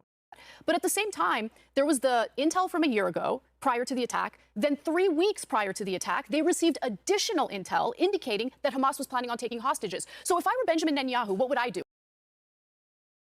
I would make sure that I have a buildup of IDF soldiers at the border with Gaza to ensure that my people are safe. But he didn't do that, and I don't know why he didn't do that. Well, I can tell you exactly why. Because he's interested in his own political preservation, and he saw that as an opportunity to continue in power. Because he was under investigation, as was his wife, and he was nervous as hell that they were going to get him. And that's why he refused to end the war until President Trump rightfully forced his hand. You know, after all this...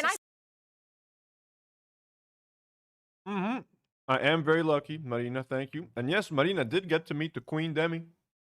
When we did that event a couple of months ago, Marina was there. I got to meet her. She got to meet Demi. In person, folks. Still gonna Please, win. am I allowed to finish a point? Yeah, but you're like... No occasion, Artful. No occasion. We just hanging. Our talking points are really Well, silly right first of all, that's not Just feeding her man some delicious home-baked goods. That is completely offensive. I think That's it's offensive completely- to say that Can the I- prime can minister I allowed a please war to finish a happen point? so he could stay in power, and he allowed. Hey, oh, she's doing it again. Lindy is yelling at her again. Look at that. So can I please finish her point? Fuck yes. Still Please, gonna win. am I allowed to finish a point? Yeah, but you're. Haley D sends a $2 donut. Everyone's donating for Demi now. Demi, you're making money, Demi. You're not even on camera. Haley sends $2 and says, I only watch for Demi. And Amna sends 18 AED and says for Demi. Well, thank you guys so much. Well, she sends you guys her love. She says it'll pay for the next batch of banana bread. If you want to come watch her take with us, you're welcome, babe. All right, okay. Well, folks, thank you, ladies, for the generous donos. Like Qatar talking points are really Well, silly. Right first of all, that's not nice. That is completely offensive. I think That's it's offensive completely- to say that Can the prime minister can I allowed a please war to finish a happen point? so he could stay in power, and he allowed. By the way, civilians this to is get a slaughtered. commonly Just this because is it's common commonly doesn't mean shared it's perception. true. It could be true, then it is true in this case, because Benjamin Netanyahu understood that as soon as the war is over, the Israeli people would rise up and demand his resignation, which is actually what's happening. They booed Sorry, I was eating. Let's fucking go, Lindy. You shut that Zionist up. And you fucking speak your truth. him. When Yes, they Steve did. Witkoff gave that speech, they roared in support of President Trump, as they should have. This man was amazing. Through sheer willpower, he ended this war. All credit, well, for the time being anyway. He brought peace to the land. But Benjamin Netanyahu, when Witkoff mentioned his name, you know what happened? I saw. They booed I have social vehemently. You don't have to be disrespectful when I'm making these points. I'm just telling you that this man wanted to stay in power and realized that continuing the war was a surefire way to do that. Would you feel silly if after this war is over, he wins in a democratic election because? And Lindy is 100% right. Netanyahu currently right now, oh, I got food in my mouth. Full on self-preservation mode. He doesn't care about the safety of Jews in Israel. He doesn't care about anything. He just wants to stay in fucking power and avoid going to fucking prison. Dizzle McFizzle said, I only watch for Dr. Food. Well, you haven't been eating good then, Dizzle. But Dr. Food is making a comeback. We are working on a Lebanese content creator tier list, which will, Karine is hard at work on that. Hopefully we'll be ready for next week. Hopefully. It'd be a fun one. Thank you so much, Dizzle. The majority of Israel actually continuously votes for him over and over again, and the minority that you saw that day on Steve Witkoff's video are the same minority that we see on X that are always bashing Trump and hosting these huge protests against Trump. Doesn't mean he lost. No, the do you election. really think that Netanyahu's a good leader? I mean, prior to October 7th, there were hundreds of thousands of Israelis taking to the streets because he Look was at trying that. to Can I be weaken the honest? Supreme Court. Look at that. I just put the cake. I have a little bit of cake here for a second. Look who's here to get some cake. Little Natuti wants the banana bread. Come to me. Come to me, little baby. Little baby. Dana sends $2 and says, I only watch for the mods. Hey, we have the greatest mods in the game, by the way. I'm only here for you guys, by the way. And thank you to everyone who joined me, all the members who joined me on the member stream today. You made a boring 4-hour activity way more fun and enjoyable. Love you guys. Couldn't care less if Bibi Netanyahu is the prime minister tomorrow, or if it's Naftali Bennett, or if it's who's the guy that I don't like, Yair Lapid. I don't care, because my job as an American is to make sure that their relationship is good and anti-Semitism is in check in the United States. Tomorrow, I don't care who's the prime minister, but in this war, blaming him for every single move that they perceive as wrong, I don't think any prime minister, anyone, would have handled this war any differently than Prime Minister Netanyahu. Oh, I vehemently disagree with that. I think, honestly, the person who's most responsible for anti-Semitism in the world today is Benjamin Netanyahu, and I love the Israeli people. I sincerely do. The Jewish, I mean... Uh-oh. Uh-oh, Lindy, you were doing so well. Guys, we got someone making a comeback right now. Maki was not happy with Nata taking his spot.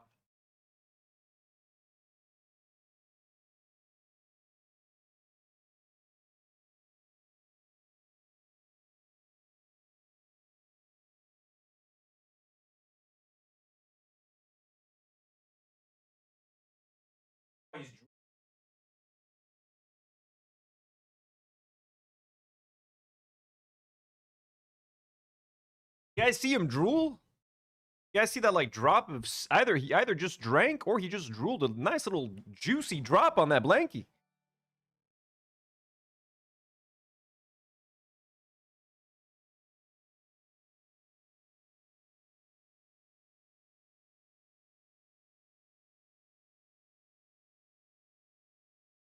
You guys saw that? Haley D sends another $2 and says, I also watched to see Dana's dad jokes in chat. Okay, what's someone saying? Wants to steal the cake. So you guys saw him drool, right? Maki, you crazy little bastard. Maki's a drooler. Anytime he just closes his eyes for 2 seconds and takes a nap, there's a little puddle.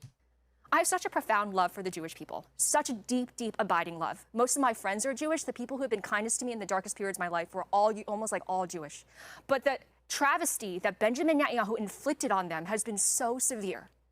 Because people around the world see the atrocities going down in Gaza, and they just can't stand it. And it can all be ascribed to one man. It's not the Jewish people. It's not the Israeli people. It's Benjamin Netanyahu. It's the and government. his selfish need to hold on to power. Yeah, I agree. Can I ask you? I actually want to ask everyone. What would you do if you were him? October 7th happened. I would resign immediately. October 7th happened. You think that now it's time for internal conflict and let's find the new prime minister? That's the first thing you do when your country's attacked? Wait, did I not replay the part where she says, I love the Israeli people? It's at 23:49. 1 second. This is not important, but it is important to me. As an American, it's no wrong. Netanyahu. I think, honestly, the person who's most responsible for anti-Semitism, I disagree with that. I think, honestly, the person who's most responsible for anti-Semitism in the world today is Benjamin Netanyahu. And I love the Israeli people. I sincerely... No, come on, Lindy. Don't say that. You were doing so well. We were all so happy with you. Really do. Benjamin Netanyahu, and I love the Israeli people. I sincerely do. I have such a profound love for the Jewish. Yes, my ninja says you should love all people. I mean, we do love all people. I have a harder time with the Israelis just because, 89% of them agree with what's happening in Gaza and they don't think that it's bad and they don't think it's a genocide and like 60% of them think that the IDF isn't going far enough. So I have a hard time. Chris sends a $2 dono. It says, I only watch for California Dreaming. A lot of people do, I think, Chris. CH, by the way, his name is Chris. We spoiled it, Chris. People. Such a deep, deep, abiding love. Most of my friends are Jewish. The people who have been kindest to me in the darkest periods of my life were almost like all Jewish. But the travesty that Benjamin Netanyahu inflicted on them has been so severe. Because people around the world see the atrocities going down in Gaza, and they just can't stand it. And it can all be ascribed to one man. It's not the Jewish people. It's not the Israeli people. It's Benjamin Netanyahu. It's the government. Not the Jewish people? Yes, I agree with you. The Israeli population has enabled Benjamin Netanyahu. I'm sorry, they've kind of enabled him. And a lot of them are in support of what's happening. They're all so fucking propagandized. They are all fucking extremists. The vast majority of people, there's a small handful of really good Israelis that are really leftists, that really care for the Palestinians and really want equality for Palestinians. Those people are very sadly the vast minority. And we have a couple of them in our very own community. People like Veronica, awesome Israelis, but they're few and far between. A selfish need to hold on to power. Yeah, I agree. Can I ask you? I actually want to ask everyone. What would you do if you were him? October 7th happened. I would resign immediately. October 7th happened. You think that now it's time for internal conflict and let's find the new prime minister? That's the first thing you do when your country's attacked? I would call for him to resign immediately because he failed to be a leader in protecting his own people. Okay, and then regarding the war, forget Netanyahu. You're the prime minister of Israel. How do you address October 7th? You address October 7th? I've been led to believe that Mossad is like the most sophisticated intelligence gathering operation on the planet, which means that they would have the capability and capacity to, instead of leveling the entirety of the Gaza Strip, find where Hamas is and actually target Hamas. But you guys want a song break? Is that what's happening? But will we lose viewers every time I do a song break, guys? Okay, we'll do a quick song break. We're at 137 viewers. Let's see how many viewers we have after the song. So remember, 137. Dating and money.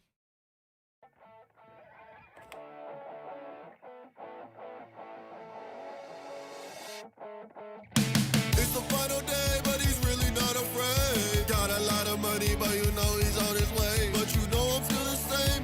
Might have lost my taste. California dreaming, yeah, I'm headed to LA.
again, again, again, again, again.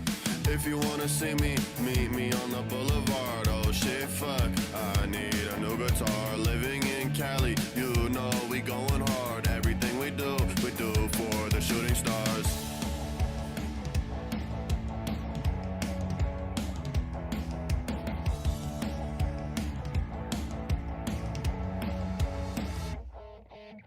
It's the final day, but he's really not afraid. Got a lot of money, but you know he's on his way. But you know I'm still the same, might have lost my taste. California dreaming, yeah, I'm headed to LA.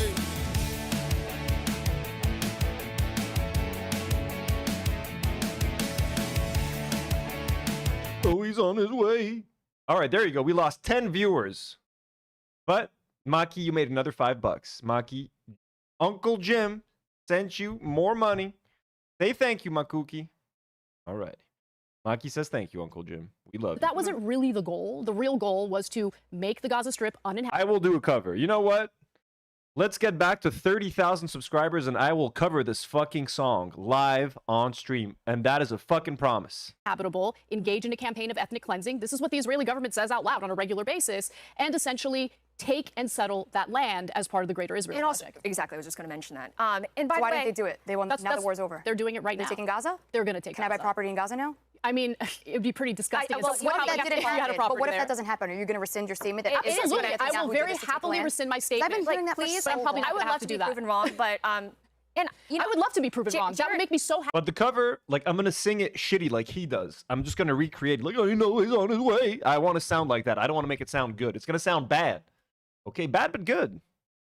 Happy. What would you have There's done a reason if you were the Prime Minister of Israel after October 7th, besides resign? In terms of the war, how do you get your hostages back? By the way, Anna, they found Hamas. Marina sends $2 and says, this or Fly Me to the Moon by Joseph Shada. I mean, his Fly Me to the Moon is pretty uncomparable. Politics says, do not worry, Anthony. Losing 10 viewers just means I will have to watch this live stream 10 times harder. There we fucking go. And Marina, this guy, stop with the donos. Marina, thank you so much for the dono. Enough, Marina. What would you What would I if do? they found Hamas, then why did they level the entirety of the Gaza Strip? Every single residential building is gone. You win a war until there's surrender. Why are you killing Mexico, women and children? Because Hamas embeds themselves in civilian homes. Al-Shifa Hospital is Hamas headquarters. Do you even know that? I don't believe Do that you for a know? second. She's saying I don't find believe Hamas. it. Israel found them. They're all over the place. Every They're not there in their uniforms. Or we can do like a slow version. Sunset Boulevard, leave a star for my name. California dreaming, yeah, I'm headed. We can do like a slow piano version. Gaza had Hamas. Every single one. Nurseries had rocket launchers. Schools, rocket launchers. Al-Shifa Hospital, headquarters. Netanyahu invades a hospital. Oh my God, it's a genocide. Why is Hamas in a hospital? Are you saying that Why are they in a Again with this bullshit. They're in the hospitals. They're in schools. Rocket launchers in schools. Like, come on. It's been 2 years, lady. It's been 2 years.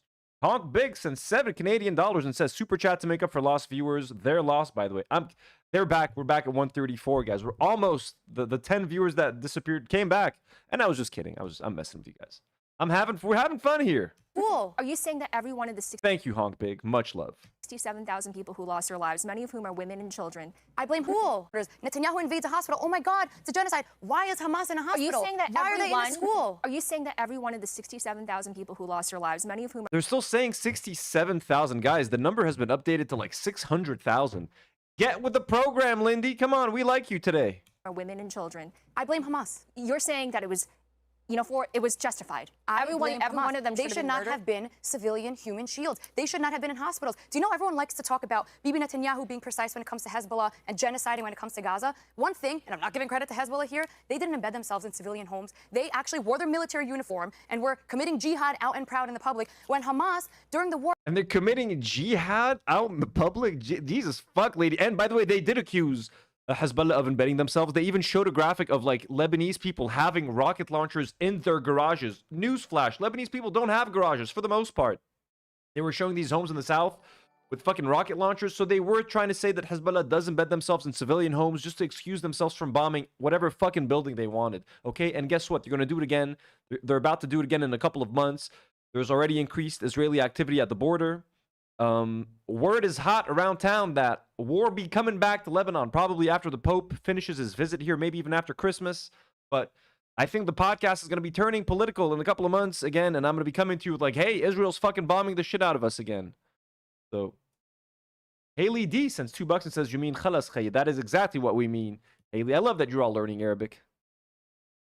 Everyone was in civilian clothing, but you notice now after the ceasefire, Hamas are taking the streets with their machine guns and kids, and everyone's Hamas now. But during the war, they were posing as civilians. They were posing as journalists, as Emily, doctors. no So one, when you say find no one, Hamas, no they're one is everywhere. buying your justifications for Are you disagreeing literally with that? they bombed. They You did. think Hamas They didn't did infiltrate controlled civilian demolitions of controlled demolitions of residential buildings of every single university. They want to erase the Palestinians from the Gaza Strip. We have eyes and ears. We saw what happened. You can see the aerial pictures of the entirety of the Do you know how Gaza many Strip right now. buildings they I'm not done destroyed? talking. Let me finish my point. Go ahead. Okay. Damn. Oh, Anna's not fucking around. Look at that. She took control of the Take control of your city. Gotham, Bruce, Ana Kasparian, take control of her take. Do you want to be value-tained? Are you not value-tained, Batman? You can see the aerial pictures of the entirety of the Do you know Gaza how Strip many right now. buildings they I'm not done destroyed? talking. Let me finish my point. Go ahead. Okay? Every single hospital has been bombed. Shit. God damn. Every Hamas. single university, Hamas. It's Hamas. Hamas. You know what? The It's brilliant. Israelis It's brilliant. have no responsibility Hamas thinks whatsoever. if I'm in civilian It's just headquarters, Hamas. Israel can't bomb me. So you're Israel telling should me, lose the war you're because telling me they're in civilian when you homes? have the government officials from Israel literally saying out loud Ben-Gvir and over and Smotrich over are and two over schmucks. again, They don't it make the doesn't matter. decisions. What They don't say call the shots. ends up happening. They don't what call the they shots. say ends up happening. That's not what true. they say ends up happening. They're going to resettle the Gaza Strip. Okay, I'm going to give you one last stat from Emily, UNRWA, and then I'm going to move on. I just want to get this point out. Okay. According to you, there's no buildings left in Gaza. Okay. According to UNRWA numbers, which I don't even trust, they completely demolished, I'm talking, 73,000. This is great. This is the her take that I wanted. Just people yelling at each other. Is it too much to ask?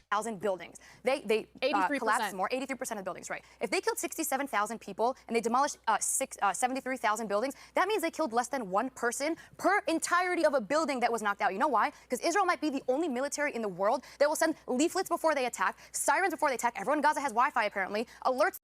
We got those leaflets here in Lebanon, by the way. We also got their fucking tweets. They would send out tweets in the middle of the night at like 3 a.m. like, hey, we're gonna bomb your building. Get the fuck out of your house at like 3 in the fucking morning on fucking Twitter. Do you think like a middle-aged, like a fucking boomer sleeping in the middle of the night is like checking their fucking Twitter to figure out when they need to leave?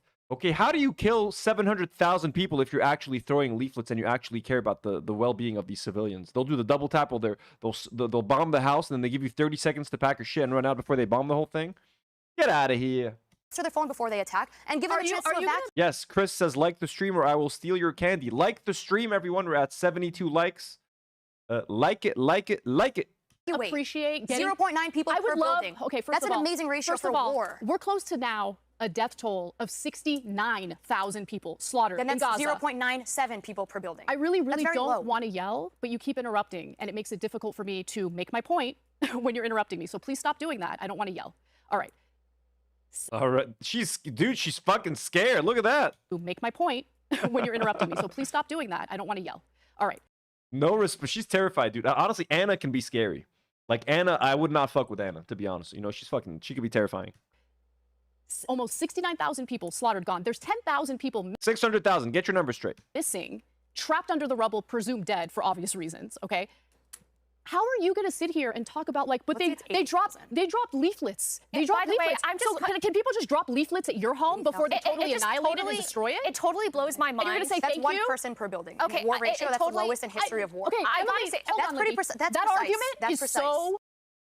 What kind of fucking argument is she's trying to divide the amount of dead individuals by the number of buildings that were destroyed? Only one person per building, so that's actually great. This is the best that they can do. That's why they now need Taiwan and South Korea. Oh yeah, forget the West. The shit didn't work there. But can it work in Asia? What do you think? Asians are fucking dumb? What do you think? Insane to me. How is that insane? Because you're doing a ratio of people. Please rewind. What here? And you're going to say that's thank one you? person per building. Okay, war it ratio, that's totally- the lowest in history of war. Okay, I Emily, gotta say, hold that's on, pretty Libby. precise. That's that precise. argument That's is precise. so insane to me. How is that insane? Because you're doing a ratio of people versus building. If a whole There are building people's homes collapses that have and been one person gets destroyed. killed, that's precision attacking. That's my point, Anna. I'm not justifying anyone That's not dying. I'm not justifying. I don't want anyone to die. No, I wish this war no, never you do, started though. to begin you with. do, though. No, you I do, don't. though. I'm You not don't see them as monster. humans. Their entire lives have been wiped out. And I blame Hamas. I'm not happy their lives are destroyed, but this whole thing could have been avoided. You know what this reminds me of? It's almost like everyone forgets how this started. It's just like an analogy. And I blame Hamas. Everyone forgets how this started. It started on October the 7th. If Hamas hadn't attacked, none of this would have happened. We would have let them live in peace in their little open-air prison where they're not allowed to leave and they're not allowed to travel and they don't have an airport and they can't leave without checkpoints and they can't visit the West Bank and their family can't visit. It was great. Let me give you, just to make it simple You don't have to defend this. I know you're smart. I want to. Which is well, very concerning. But can I say sorry? I want her to talk because she hasn't been able to speak. Sorry. I've been trying to get my point in for her. I'll go to you next. I really love the passion. Poor Lindy, that Anna just, they have a little rapport now. She's like, I'll go to you next. I got you, Lindy. My girl, I got you.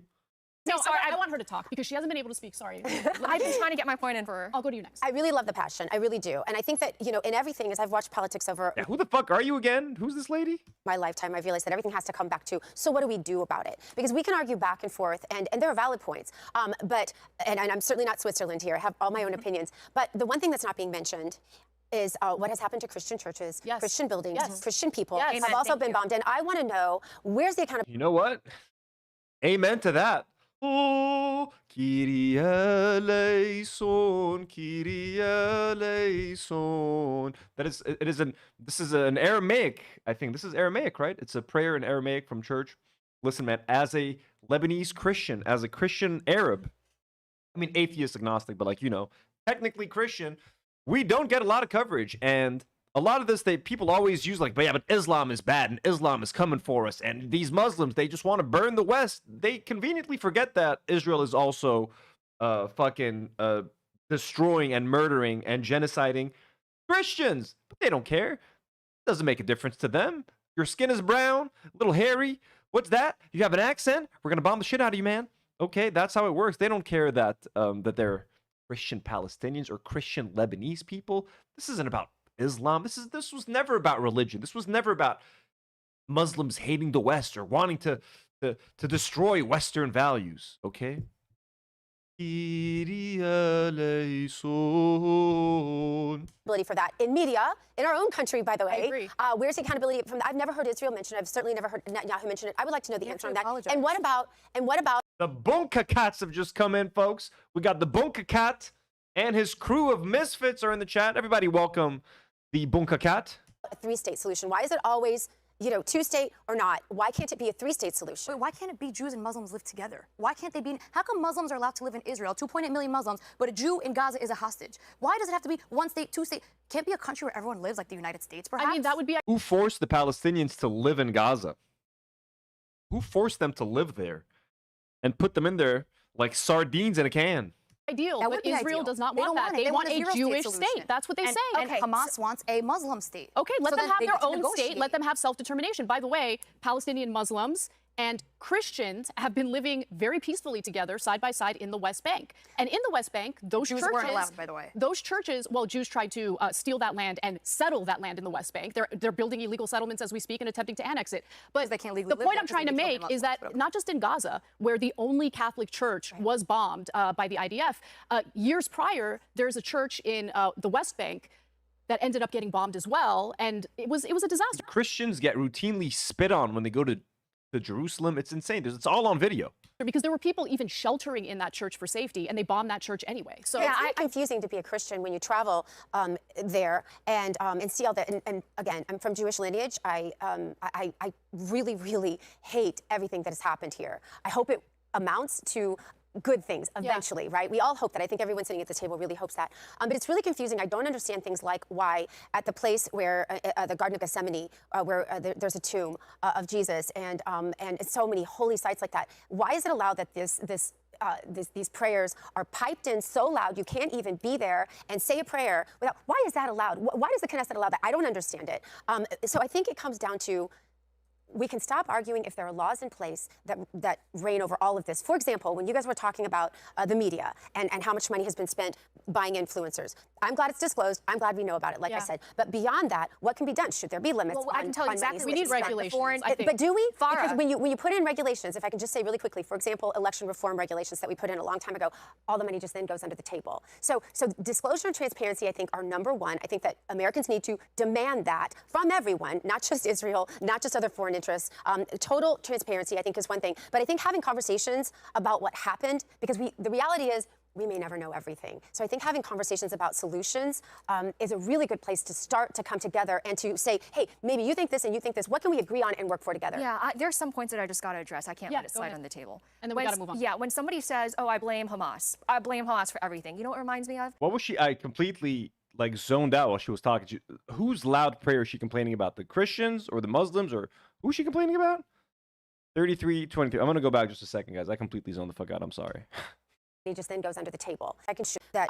So I think it comes down to confusing. I don't understand things like why at the place where the Garden of Gethsemane, where there's a tomb of Jesus, and so many holy sites like that. Why is it allowed that these prayers are piped in so loud you can't even be there and say a prayer without? Why is that allowed? Why does the Knesset allow that? I don't understand it.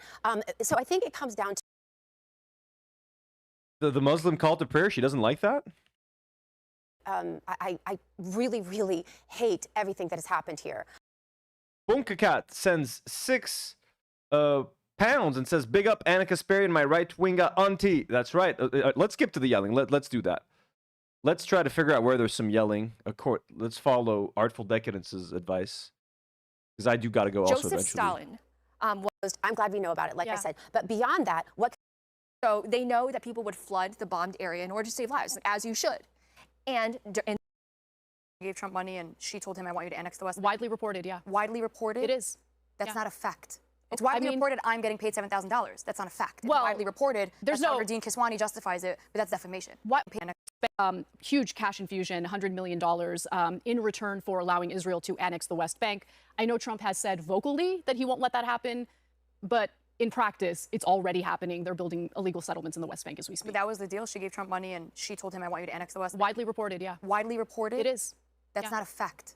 It's widely reported I'm getting paid $7,000. That's not a fact. Well, it's widely reported. There's no... Dean Kiswani justifies it, but that's defamation. Why? Okay, so let me ask you something. Why would Miriam Adelson give him $100 million? First of all, Trump and Sheldon, no, they go way back, long before Trump was even into politics. Okay, you're aware that you're they're very good friends, naive. Right? I have $60 billion and my best friend's running for president. I'll give them $100 million too. She was a fundraiser for the Democratic Party. Do you know anything about my history? I was one of the biggest donors and fundraisers on the Democratic side. There's not a single donor who gave out of the kindness of their heart. Not a single one. I'm talking about the top level. I'm not talking about the grassroots. Right. Everyone has a quid pro quo in mind. There's not. You're completely naive to think that people do this out of altruism. Like, let's go, Lindy. Fucking break. No, I don't think that's out of altruism. I agree with you. So nice. So what is other donations are definitely for a purpose. There's no question about that. But it's saying, and I think this is really important to note, that that donor believes in. Ooh, Jim sent another $5 while I was away for the Maki money. Thank you so much, Jim. Sorry for missing that earlier. The politics of that politician. That's what it should always say. I'm saying in an ideal world, that's what it should say, is that donor saying, I believe in you for whatever reason, not I want this from you. In an ideal world, I totally get that. But at the same time, I think you can't question Donald Trump's America First commitment. I realize that he said that. He takes rabbit trails. We all know he has. What? You can't question Donald Trump's America First? What the fuck do you mean? Personal loyalties and friendships. But here's the deal. Peace requires partnership. And a lot of times I feel like Trump is playing 3D chess with some of the statements that he makes. We may not know exactly why. He's saying 4D chess, lady. 4D chess. Chess is already 3D. God damn. Not the brightest bulb.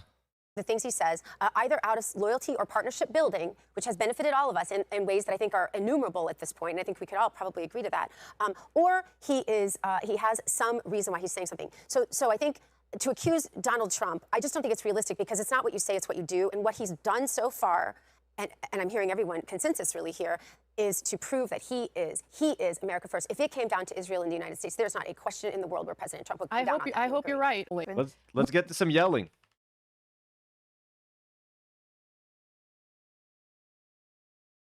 It's just the Israeli government. They can figure it out. They're smart. If they can't afford $7,000 Arabia, I love going to Riyadh. I'm there 3 times a year, and I love it. Are you registered as a foreign agent under FARA? No, but they're paying me for a service. I work there.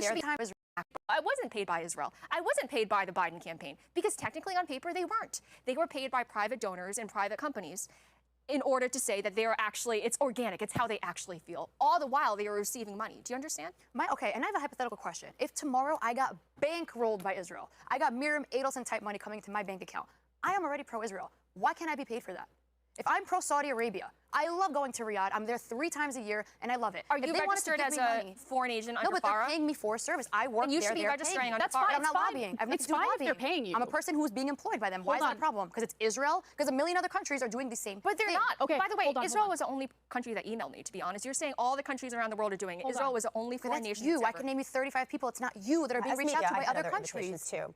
Every Besides country. Israel. I'm sorry Okay, they're that's not you. you. I'm just saying. That's you. Ooh, Gene Harley just gifted 10 Do Not Worry memberships. Holy shit, W's in the chat for Gene Harley. Hartley. Very generous. Thank you so much. That's so cool. Much love. W's in the chat for Gene Hartley. Let's fucking go. 10 new members can now enjoy our exclusive members live stream that we did today, and we'll be able to enjoy our live stream next week. But I know personally people, I'm not saying widely reported, I personally know people who have been reached out to by Qatar, by places like Venezuela reaching out to people to try to fix their PR problem. Venezuela? You think Venezuela's got money to pay influencers? What the fuck? This is not exclusive to Israel. Now, I want to bring up the Miriam Adelson point. Israel first, Trump first. First of all, I think she's more Israeli than American. That's already Clearly abetting the atrocities in Gaza. Our enemies, like I'm Russia trying to find and the China yelling. and Iran, was Okay, using Anna looks angry here for sure. So by nature, if you being kill a Jew, There we go. American values matter. They are winning the propaganda war against us. Everything is about propaganda and the war. They are trying to. They don't want an American-led world order. They are trying I think we're like 30 members away from the goal. I think ultimately this thing doesn't update automatically. to topple us. Do you understand? They are trying to topple the American empire, and so this matters. The story around America matters. American values matters. We cannot be seen as abetting atrocities. We cannot have the blood of 67,000 women and children on our hands. So, all right, first of all, again, it's a war. Second of Let's fucking go. Lindy. Let me try to get the exact number of members we have. Because this thing ain't no longer. So our goal is 300. We currently have 265. We're at 265. Thank you. So, and today we've gotten 16 new members in this live stream alone. all, my thing is Haley D just gifted 5 Do Not Worry memberships. Holy shit. So we're at 270 members? If I'm not mistaken. Or maybe these haven't. Okay, no. So these don't count yet. The ones you've just gifted today don't count. So we're at 265 before these gifted. So we're at like 280 maybe. Right now, my studio is not updating the numbers. But I think we're at like maybe 280. Thank you so much, Haley D. W's in the chat for our queen and our general, Haley D. when I say they coincide with values, what would you say in the entire Middle East is the closest country to the United States in terms of fair elections, allowing LGBTQ people? It's an apartheid state. How are you going to say it's fair elections? Palestinians aren't allowed to vote. And they're not even allowed to have their own state. They're not. Benjamin Netanyahu said multiple times, I will not allow the Palestinians to have their own state. You know why? Because so let they're people stuck like in a Hamas. situation. Oh my God. Wait, if you were Prime Minister Oh my God. Netanyahu, There's and no Hamas Hamas was in the West governing Bank, Gaza, Emily. There's the no Hamas PLO in pay the for slave. Oh, the PLO pay too. for slave They're better? Palestinians. So by Fine. nature, if you being kill a Jew, Palestinians, if they you shouldn't kill a be Jew, allowed. we're giving you $10,000. Is Talking that a government is person not you would gonna give a work. state? Because you're saying you're making it seem like the PLO are the good guys now. Man, when they stop funding people to kill Jews, maybe Netanyahu should negotiate with them. But until they stop raising their kids to say, hey, I know. Everyone's going crazy gifting memberships. We got the Lorelei 1973 also has just gifted 5 Do Not Worry memberships. Holy shit. Lorelei, thank you so much. Haley, thank you so much. Gene Hartley, thank you so much. You guys are all lovely. Much love. Thank you so much. This is so fucking cool. You want to go work and become an engineer, but if you kill a Jew, you'll get $10,000 per Jew. The PLO is killing What? What the?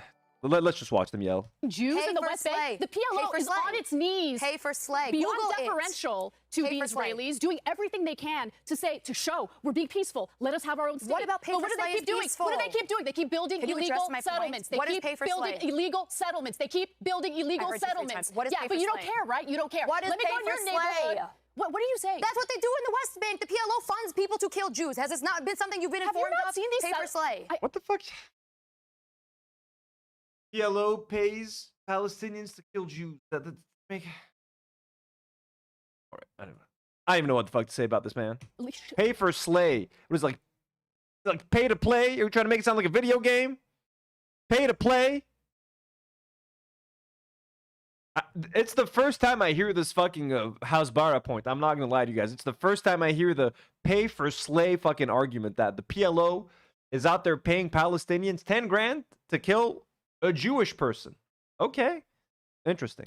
How about this? You I live think in Jews, an I think alternate Jews should be universe. allowed to live in the West Bank. I don't. Why I don't. are Jews no, not I don't. allowed? I don't. So you believe in apartheid Because they then? keep building When it comes to illegal Jews, settlements. what They're if I stealing build a house land, legally? I buy Emily. land. They're stealing They land. don't want Jews in the West Why Bank. don't they let the That's Palestinians build apartheid. houses in There's lives in Israel and the West Bank and Gaza combined. You just hate Jews. I will not. No, I believe don't that. hate Jews. Then why can't I they live in the hate- West I Bank? hate Why can't they live in the West vile Bank? propagandists Why can't a who Jew treat live in human Gaza? beings like trash like Why you? can't a Jew live in the West Bank, Anna? No. Oh, look at this lady. That's the most perfect cut. That's the most perfect cut to this lady. Whoever's at the switcher, whoever's controlling the switcher, you are a legend. Okay, let's go back. I slowed it down. We're going to watch this at 1x speed because this is too good. West Bank. I don't. Why I don't. are Jews no, not I don't. allowed? I don't. So you believe in apartheid because they then? keep building When it comes to illegal Jews, settlements. They're what if I stealing build a house legally? land, I buy Emily. land. They're stealing land. They don't want Jews in the West Why Bank. don't they let the That's Palestinians build apartheid. houses in There's Israel? 2.8 million Arabs in Israel living better lives in Israel and the West Bank and Gaza combined. You just hate Jews. I will not. No, I believe don't that. hate Jews. Then why can't I they don't live in hate the Jews. West I Bank? hate disgusting, Why can't they live in the West vile Bank? propagandists Why can't a who Jew treat live in human Gaza? beings like trash like Why you? can't a Jew live in the West Bank, Anna? No, it's Oh my god. This lady. Why can't a Jew treat live in human Gaza? beings like trash like And yes, by the way, there are Jews that live in the West Bank. They're taking over people's lands. They're expelling people from their homes, from their lands. They're still stealing land. Why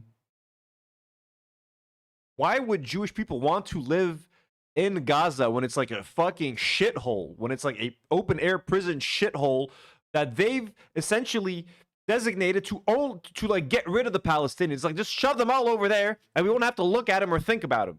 Why would a Jewish person want to live there? It makes no fucking sense. And why would a Palestinian trust a Jewish person to live there when their whole thing is colonizing and taking land? Jesus, lady. Why can't a Jew live in the West Bank, Anna? No, it's fucking pathetic. All right, let's move on. Now that we've had that serious conversation, we're going to move on to something lighter, something fun. And that's the topic of Taylor Swift and how her new lyrics are supposedly MAGA coded. Okay, wait. That was such an abrupt ending, dude. That was clearly edited or something. Why can't a Jew live in the West Bank, Anna? No, it's fucking pathetic. All right, let's move on. Now that we've had that serious conversation, we're going to move on. Man, I wonder what the fuck happened behind the scenes over there. That was an abrupt fucking ending. Okay, now they're talking about Taylor Swift. Is there any more yelling here? Let's see. 2 years ago? And I or have 3 an years update ago? on this because this morning something happened. So Jay Jones, at the time, he was running for public. Kiddies, relax. What are you playing with? What is that? Oh, ew, what is that? One sec. One sec.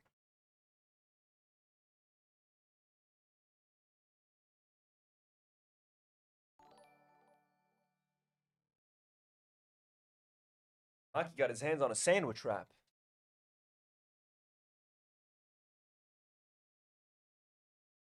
And it's like all wet as fuck. Haley D sends another $2 and says, if they don't steal it, hummus will. But if I don't steal it, somebody else will.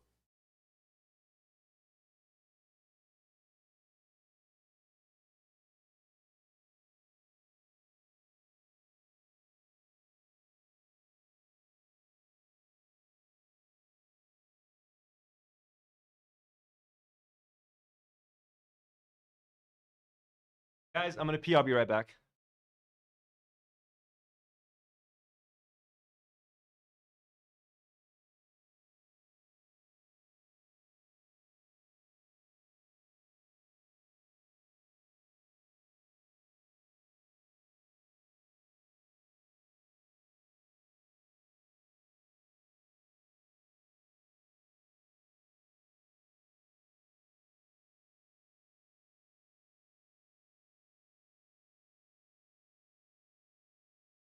Okay. And now, let us switch over to Piers Morgan. They had Jank. I mean, look, Anna, if it seems like I'm milking, the Young Turks are putting out good content when they're not on their own network. When the Young Turks aren't on their own network, when they go on other people's networks to collaborate, and mainly when they're talking about Palestine, Israel, they're kind of doing well. Let's switch over to Piers Morgan. Piers Morgan, oh, hello. Oh, this is fucking long, huh? Jillian Michaels, look at that. Ironically, Jillian Michaels leaves her take, and she ends up on a panel with Piers Morgan. Why does he look like that? Where are they filming this? For the time of hand wringing. Jim, Sir Jim, have a good night, sir. We love you. W's in the chat from Mr. Jim D. Dukers. Got to skedaddle later, chat. Later, Anthony. We love you, Mr. Jim. Have a good night, sir. And soul-searching over ICE raids, anti-immigrant rhetoric, and the question of what it means to be an American. Is Mamdani the embodiment of this great colorblind meritocracy, or as Randy Fine puts it, part of I'll the be right back, invasion? folks. I'll be right back, but I'm going to keep this playing. Well, joining me to debate all of this is His hair. Yeah, look at it. His hair is also, like, insane, isn't it? Did he just skydive? the host of Keeping It Real, Gillian Michaels, the former Deputy Press Secretary and host of the Katie Miller. Former host of Her Take as well. Don't forget to say that. Walked off the fucking set like a coward. Podcast, Katie Miller, the founder and CEO of the Young Turks, Cenk Uygur, and the Palestinian American journalist Omar Badr. Well, welcome to all of you. Gillian, let me start with you. Welcome back to Uncensored. I thought it'd be helpful probably to start the debate about Mamdani by reminding us all of some of the more inflammatory things that he said on his record. In June 2020, he wrote on X, "We don't need an investigation to know that the NYPD is racist, anti-queer, and a major threat to public safety. What we need is to hashtag defund the NYPD." In 2023, he linked the NYPD to the IDF in a Democratic Socialists of America panel discussion, saying, "I think that for anyone to care about these issues, we have to make them hyper-local. We have to make it clear that when the boot of the NYPD is on your neck, it's been laced by the IDF." In June, he declined to condemn the phrase globalize the intifada, instead saying that's not language I use, and he would discourage the use of it. In September... I'm back. Do not accuse me of chair reacting, okay? Do not accuse me of chair reacting. Mr. Piers Morgan, do not sue me. Did someone just gift some memberships? Gene Hartley just gifted another 5 Do Not Worry memberships. Holy shit, Gene. Going crazy. What's going on? Let me see if this is updating here. It's still not updating, but we've gotten an extra... Let's see.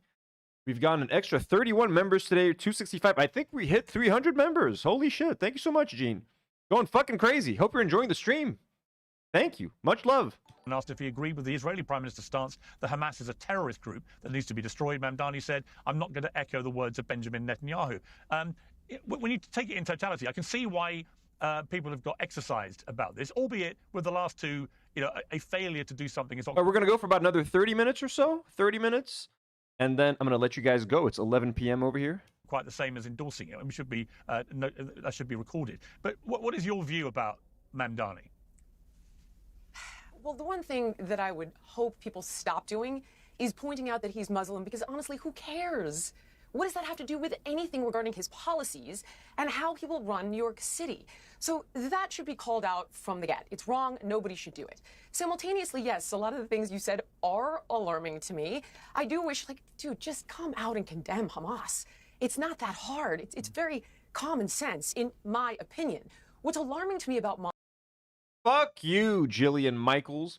Straight up, just fuck off. Fucking dumbass walks off Her Take because she can't fucking handle talking about Israel, Palestine. Now here she is, you need to condemn Hamas. Zionist shit. Mamdani are his policies. And if we're going to talk about that, I feel like I can pontificate on it. But with regard to him being Muslim, I go back to, again, who cares? And people should stop calling that out. It's wrong. Inari, I have not forgotten what you did last night. We have not forgotten. I'm kidding. Ended my night with DNW, starting this morning with DNW. Fuck yeah, let's fucking go. I guess it's relevant if he is saying that Islamophobia is endemic in the United States. I mean, do you believe that it is endemic in the United States? A hatred of people for their Muslim faith? I don't think it's endemic in the By the way, United it wasn't Inari, my bad. States, but it does exist. Racism exists. Sexism exists. I don't think it's endemic. And I think that kind of...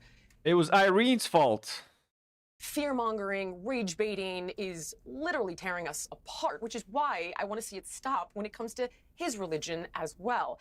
So, listen, he said a lot of things that I don't like. This is America. He's allowed to say those things. Again, Artful, have a good night. Good night, Artful. Thank you for being here. and I go back to what I wish people would attack him on specifically are his policies. Also, 1 second.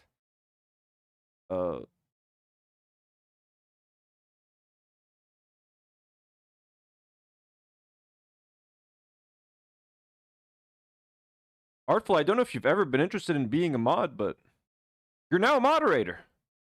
Because that's where I believe he has exceptional vulnerability. Like, if you don't like the things that he's saying about Gaza or Hamas or the Jews, don't double down by saying those things about him being Muslim. That's my He's never opinion. said anything I don't about think the two Jews. wrongs We should just be make a clear right. about the fact that he's never said anything about the Jews. That's a way that it's just a phrase that gets he imposed on could him because people condemn can't find Hamas. anything to condemn Yeah, but that's not saying anything about the Jews. Whatever his views are on Hamas, that's a completely different conversation. We should just use words carefully and to be like, if we're going to have a constructive discourse, it's important not to put words in other people's mouths. So anytime you hear Mamdani and you hear the phrase, the Jews followed by it, that's typically a smear because Mamdani has never expressed any views that are anti-Semitic. If his political views about Israel and Palestine are problematic, let's debate the merits of those without suggesting that he's saying something about the Jews when he never did.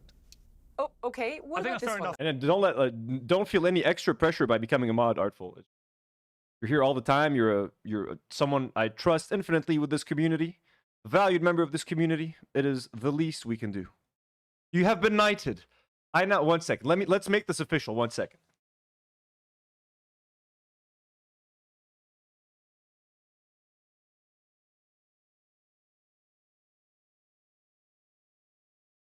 With the sword passed down to me by my great-grandfather, Antoine Sargon de Varda. With this sword passed down to me from Haile Selassie, a gift to my great-grandfather, Haile Selassie, Emperor of Ethiopia, the man behind the Rastafari movement. Artful Decadence, I now name you a standard moderator of the Do Not Worry channel. Let's fucking go.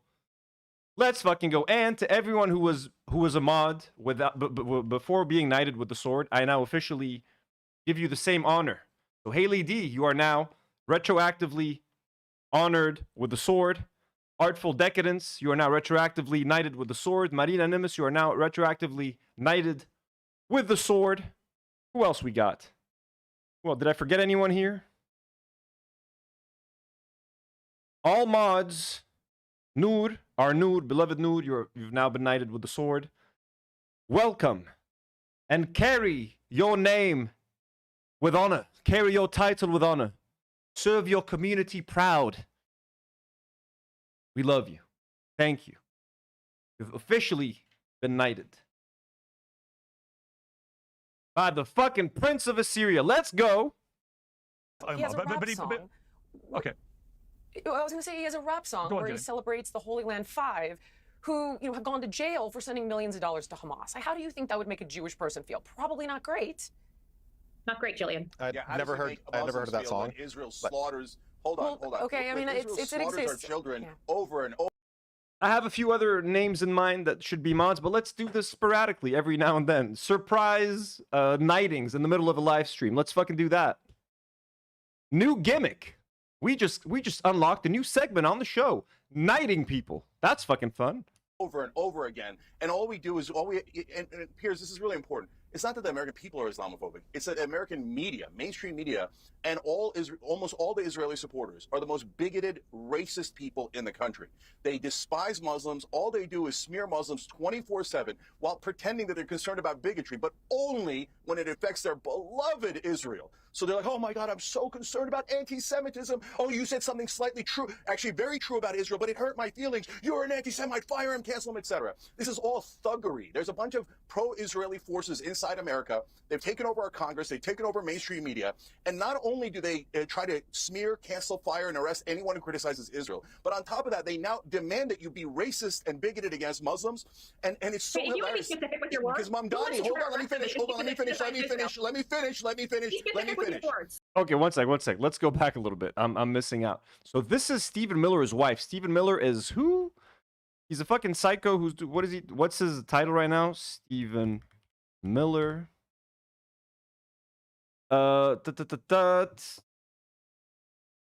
He's the American political advisor and is the White House Deputy Chief of Staff for Policy and the United States Homeland Security Advisor since 2025. Holy shit. Okay, so this is his wife right now. Let's see what she tells Jenk. I'm gonna boost the volume. So let me finish. So now they go, okay, there's a bunch of pro-Israeli force, slightly true, actually very true about Israel, but it hurt my feelings. You're an anti-Semite, fire him, cancel him, etc. This is all thuggery. There's a bunch of pro-Israeli forces inside America. They've taken over our Congress. They've taken over mainstream media. And not only do they try to smear, cancel, fire, and arrest anyone who criticizes Israel, but on top of that, they now demand that you be racist and bigoted against Muslims. And it's so If you want to be hilarious. specific with your words, Because Mamdani, hold on, let me finish. Hold on, let me finish. Let me finish. Let me finish. Let me finish. Let me finish. So let me finish. So now, let's go, Uncle Cenk. Let's fucking go. They go, okay, even though Mamdani has never said anything anti-Semitic, nothing against Jews, and even though the majority of Jews, according to polling, are supporting Mamdani, 67% of younger Jewish Americans in New York, that's under 45, are supporting Mamdani, we're going to lie anyway, and we're going to say, you know what, he's a dirty Muslim, and you should hate him for supporting Muslims. And that's what almost all of the Israeli supporters are doing, almost all of mainstream media, and that sick, disgusting Andrew Cuomo, who's as bigoted as it gets. Today's show is sponsored by Oxford Natural, makers of the Optimum Day and Optimum Night all-natural supplements. Hell yeah, supplements. Okay, Katie Miller on Mamdani. What else is there? Does someone know where this shit gets hot? Ooh, there's Randy Fine. Jillian on Israel. Go to Katie Miller, I guess. Viewpoints, which is that he Nobody wants to said make Jews. Is it that every time someone wants to criticize Mamdani, it immediately comes back to the Jews and the anti-Israel movement instead of actually talking about his viewpoints, which is that he Nobody wants to said make Jews. You just said it. You always do that. We say Israel, you say Jews. We say Israel is a government. Please don't make it about Jewish Americans. And you come back and go, you have to make it about Jewish Americans. What's wrong with you? What's wrong with you? Is Israel a Jewish state? Yes or no? Yeah. First of all, okay, so Saudi Arabia is a Muslim state, and you can criticize it all day long, all day. Yes, it's a Jewish state, I guess, so that means we can't criticize it because it's a Jewish state. Hey, they're committing a genocide, but they're a Jewish state, so if you criticize them, you're gonna be it's gonna be anti-Semitic. So just let them commit the genocide. What kind of dumbass fucking argument is that? You dumb fucking idiot. Sorry, Maki, help me calm down. This lady's driving me crazy, Maki. Anyway, actually, let's let Cenk yell at her. Why am I worried? Cenk, take care of this this monstrosity of a human. Day long. There's no special protection Because for what you're Muslims, doing is Jews, you're Christians, decoding or language anyone that to calls mock themselves American a Jewish Jews state or a and to Muslim say that we state. should not be here and we should not be in existence and that you would be happy for other people like Mamdani to use I want Israel to be Go on safe. the Nothing of the It's sort. Nonsense. You're totally lying.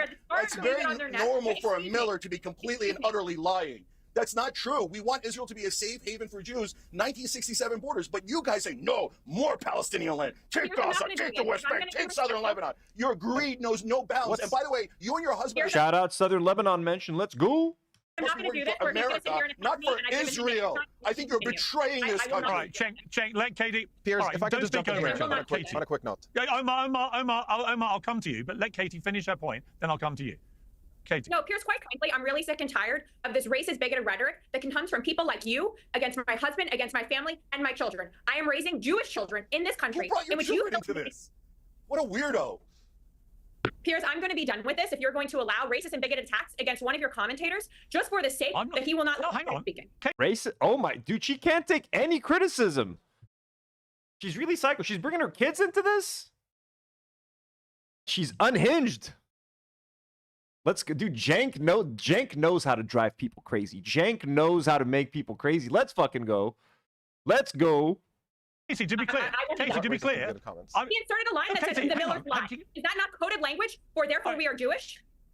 Come on, Piers, where are you? What? Where are you standing? The Miller's lie based on your husband, because your husband's a lying piece of shit. Your husband's a fucking, like, what the fuck? God, you're so Katie, pathetic. if I can speak, Everything's your if I can speak, listen. Fire him, cancel him, cancel him, America. Oh my God, Israel's Cenk, feelings have been hurt. Why don't you work for this country? Can we try and get this country instead of all right, Israel? Can we try? All right, can we please? All right, let's stop the ad hominem attacks. Let's try and get this back to a more civilized debate, which is actually about the likely incoming mayor of New York. Katie, I was giving you the chance to respond. If you want me to do it for you, I'm happy to do that. But normally in a panel discussion, if someone makes... You know, I agree, and you shouldn't be interrupted. So, Katie, let me just ask you, separate, let's not get into ad hominem stuff. It's honestly, I think the viewers are sick of it. Let me just ask you, Katie, what is your fundamental opposition to Mamdani? Because my view of Mamdani is he's very charismatic. He's a skillful politician. He has reined back on some of the more inflammatory things. He undeniably said, the stuff he said about the NYPD would be for some people disqualifying, frankly, in a city like New York, but he's managed to come through that by reining back on some of that stuff. And he is, as Cenk Uygur rightly points out, he has a remarkable popularity with young Jewish New Yorkers. I mean, it is remarkable that for someone who people have branded anti-Semitic, a lot of Jewish New Yorkers simply don't agree. They want to vote for him. So he is what he is. I also think, as Gillian pointed out, that probably a more obvious stick to beat him with politically are his views, which are pretty socialist. And what is fascinating about this politically, looking at the totality and potentially a future general election. Dude, her face, I don't know, her face is really funny. Like, she's like...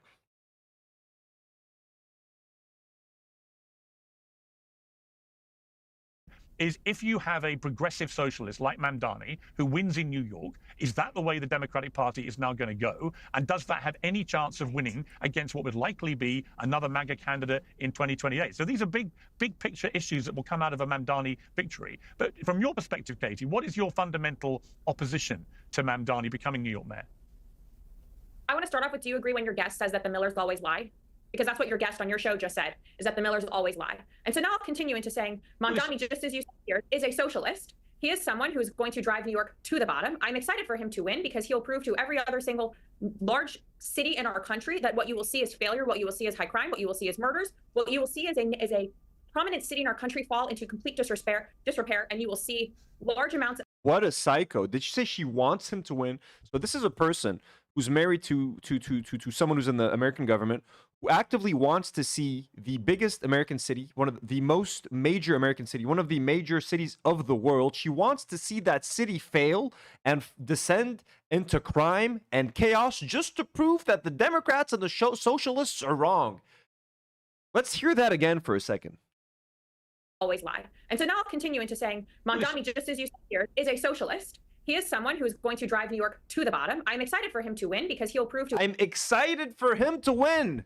She is literally excited to see her fellow Americans, fellow New Yorkers, fellow human beings descend into crime, chaos. I mean, not that Mamdani is going to cause that, but that's what's going to happen in her mind. And she's happy. She's excited to see it, just to spite them. Every other single large city in our country, that what you will see is failure, what you will see is high crime, what you will see is murders, what you will see is a prominent city in our country fall into complete disrepair, and you will see large amounts of capital and tax dollars exit the city immediately, because what people are... And I can't wait to see it. ...voting for is their own downfall. When you play into identity politics as he's done, when you stand behind a podium and your first comment is, oh my gosh, my aunt on the train, instead of talking about all those who lost their lives on 9/11, then you're doing something wrong, Piers. But I will sit here and say, for the reasons in which he is wrong. He needs to, you want him to talk about 9/11 25 years later, man. Like, that's the first thing. That's the first thing on New Yorkers' minds. It's 9/11. Not that you can't afford your fucking apartments. You know what I mean? People are fucking priced out of their homes. No, 9/11. And which he will drive New York into failure is again the same reason why people on your show, instead of arguing the merits, as you say, of his opinions, they're going to sit here and use attacks on my husband and myself, instead of debating us on our values and our opinions. It is gross, it is racist, and it is bigoted. And I will not join your show again if you Your values speak to that. suck. That's what I'm debating. This is so ridiculous. Yeah. Well, Katie, let me just make it clear. Piers. No, Cenk, stay out of this. Katie, let me just respond to that. Katie, normally, when someone makes... She's so pressed. She's such a horrible person. This is the first time I ever see this person. I fucking hate her guts. Ad hominem attack on another panelist. That panelist is on the receiving end, gives it back, right? And you've chosen instead, it seems to me, to want me to do that for you. I don't mind doing that, right? But to me, you could easily respond. You're perfectly skilled and capable enough to respond to what Cenk said about you, and you've done that. And you've argued, very passionately why Mamdani would be a New York mayor. I'm not taking sides here. I actually don't like any of the ad hominem attacks that come on the show. But it's interesting to note that there have been an increasing number of very ad hominem attacks on Mamdani, and a lot of it has had a whiff of genuine Islamophobia. And I don't think it means that any of us have to endorse that or anything to actually accept that that is what's been happening. And I see the same thing happen with Jewish candidates in American politics. I see a stench of anti-Semitism from certain quarters towards Jewish candidates. But we certainly see this with Mamdani, and it's ugly, and it's horrible, and it shouldn't be...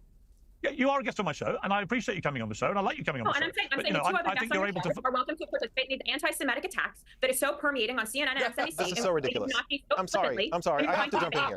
Somebody criticizing you personally is not an anti-Semitic attack. If somebody says that Jank is so unhinged, I love it. I'm gonna try to find the clip where she threatens to deport him.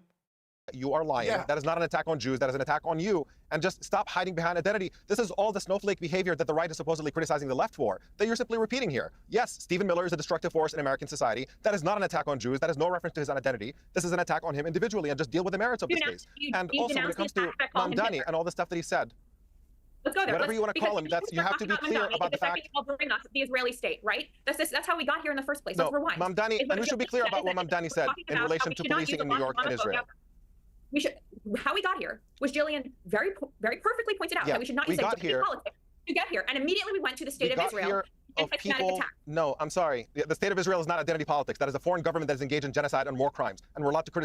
She's calling it identity politics. Besides that, without you pulling identity politics into this, it is utterly unrelated. And Mamdani, by the way, he was not asked about 9/11 and just randomly decided to drag his aunt into this. He's talking about Islamophobia specifically, in a context in which he is under relentless Islamophobic attacks, including by Andrew Cuomo. And in that context, he brought up the story of his aunt and the fear that she felt living in New York City. That is a legitimate part of the conversation. And you pretending that this was comments about him having disregard for the real victims of 9/11 who actually died on that day is such dishonest smearing against him. And I'll say, all the references that Mamdani has made in reference to policing and the IDF is simply pointing out factually that there is collaboration there. I go to New York a lot. I love New York. And there's no doubt to me that what he has said on the record, Mamdani, about the NYPD is deeply offensive to a lot of New Yorkers. And there's no getting away from that. You know, him saying that about the NYPD, we have to make it clear, when the boot of the NYPD is on your neck, it's been laced by the IDF. That is a really insensitive thing to say. When that is a reference to an actual program where New York City police go to Israel on the dime of the ADL or in collaboration with programs through the ADL so they can train with the Israeli police and the Israeli military. An apartheid repressive state should not be training American police. And yes, some of those brutal tactics do come back to the United States and impact Americans. So simply pointing a factual statement about the fact that there's a problematic program there of collaboration, I think is fair. I think pointing out, frankly,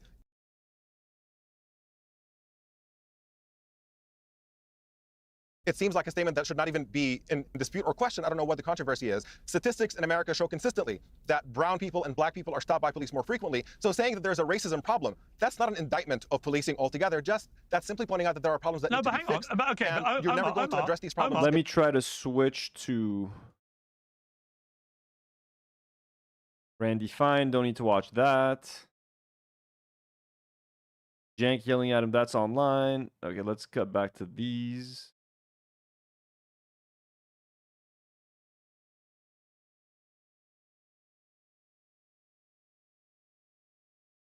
Gillian Michaels, we can hear the nature of this debate. This has been raging now for not just 2 years. This is a debate that's raged for decades. Let's talk big picture about Israel for a moment.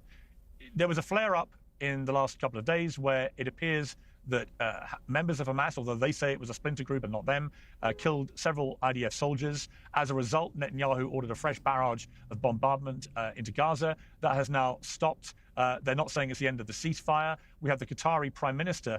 It was an interesting intervention, I think, because they've been obviously pivotal in trying to get this peace process resolved. Yeah. He said that the deadly attack on Israeli soldiers in Gaza and the strikes in response by Israel were very disappointing and frustrating for us. Let's see what Jillian has to say. Very complicated. Real quick, and then we're going to end this soon, guys. We're going to see a lot more of this, and the thing is going to blow apart. Stop. I speak only as a layman who wants to see the killing stop. This has gone on, from what I can glean, for thousands of years. It's very complicated. I've listened to experts on both sides. Thousands of years. Hear that, babe? This has been going on for thousands of years.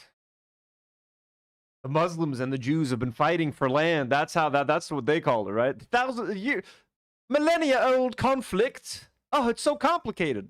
Thousands of years. I'm hopeful. My optimism is waning a bit. But I think if we don't hope, then what do we have, right? If you're not fighting for peace, what are you fighting for? I think you've got many of the other Arab nations involved and invested. That's exceptionally encouraging. You have numerous guarantors of this peace deal. But, to see already what's going on it is discouraging and it is alarming. And again, I'm not an expert on this. All I can tell you is I want people to stop dying. And I can acknowledge atrocities committed on both sides. And that's where I stand on it. I want it to stop. I'll stick with it. Okay, Omar, I mean, isn't that, as an overview of here, something we should all share and embrace? I mean, I would dispute the idea that this has been going on for thousands of years. This is a way to just say, oh, this is a conflict. Okay, let's watch Katie Miller I think finally. we will, because again, this is a centuries-long war, as Jill. Here's what we're gonna do. Let's just look in case we don't find this in this actual thing. Here's the clip of Katie Miller threatening to get Jen kicked out of the country. Hold on. So what happened in the Holocaust and all the pogroms were... She said, you better check your citizen application. What? Hold on. So what happened in the Holocaust and all the pogroms were disgusting. That doesn't mean that Because you'll be just like Ilhan Omar. Like, what the fuck? These people are fucking psychotic, man. This person is like legitimately evil. There's no other word for it. Anyways, I hope we get to see this in the actual video, but I have no idea where it is timecode is in. If someone knows what the timecode is, let me know. Julian has said that has persisted for many, many years. It's biblical. And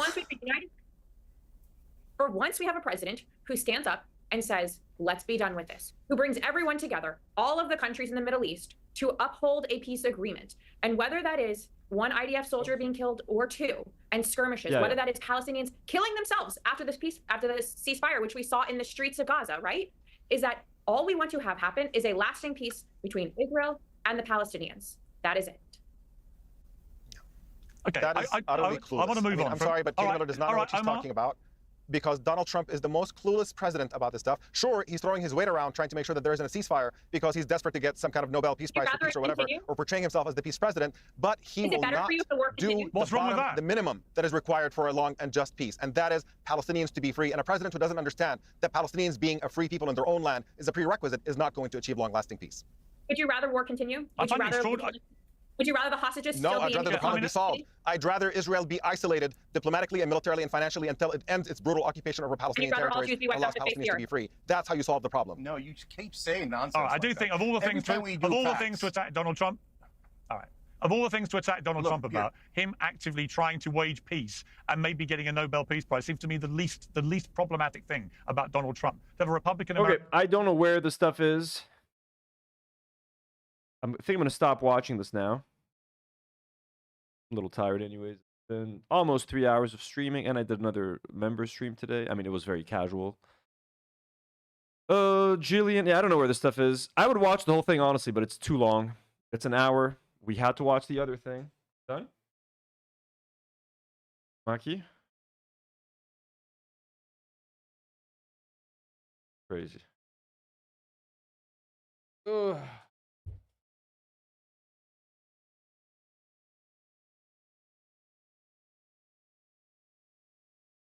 American president who actively seeks peace, not war, should be celebrated by everybody, right? So I think this is what I mean about Trump derangement syndrome, and people can't even give him credit. Can't even give him credit for trying to find peace. What's wrong with this? You can't give him credit. Somebody who funds a genocide and then decides to arbitrarily put a stop to it briefly by putting some pressure on Israel to cut it out, and who basically encourages Israel to bomb Iran, and then 12 days later takes credit for having stopped that war. You can't be the initiator of... All right, anyways. Guys, it's been fun.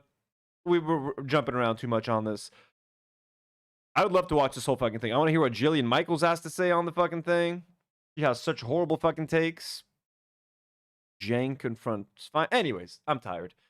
Guys, thank you so much. We got 31 new members today. So many people generously gifting memberships. Gene, thank you so much.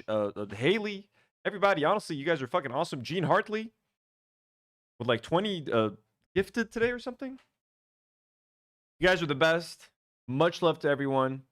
Happy Halloween. Enjoy your Halloween tomorrow. Have a nice, safe Halloween. Thank you to our beloved patrons. Brand new patron, Kazia Djorf. Thank you. Thank you so much. Patrons, I will be uploading the live stream from today, the members live stream onto Patreon tomorrow. Everyone, I will see you maybe for a gaming stream someday over the weekend. I'm not sure. And Sunday, there might be some streams on Sunday. So we will do that. Everybody who came in tonight to join us, much love. We love you. See you next week. See you in a couple days. Kate from Canada sends $2 and says, please tell me Canada is a real place. Canada is a real place, Kate. Kate from Canada. Canada is real. I've been there. I've been to Niagara Falls. I'll tell you guys my Niagara Falls story sometime on a member stream. I can't say everything on here. We love you all. Have a good night, everyone. Happy Halloween. Be safe. I will see you guys maybe Saturday, most likely Sunday. Much love. And as always, to know.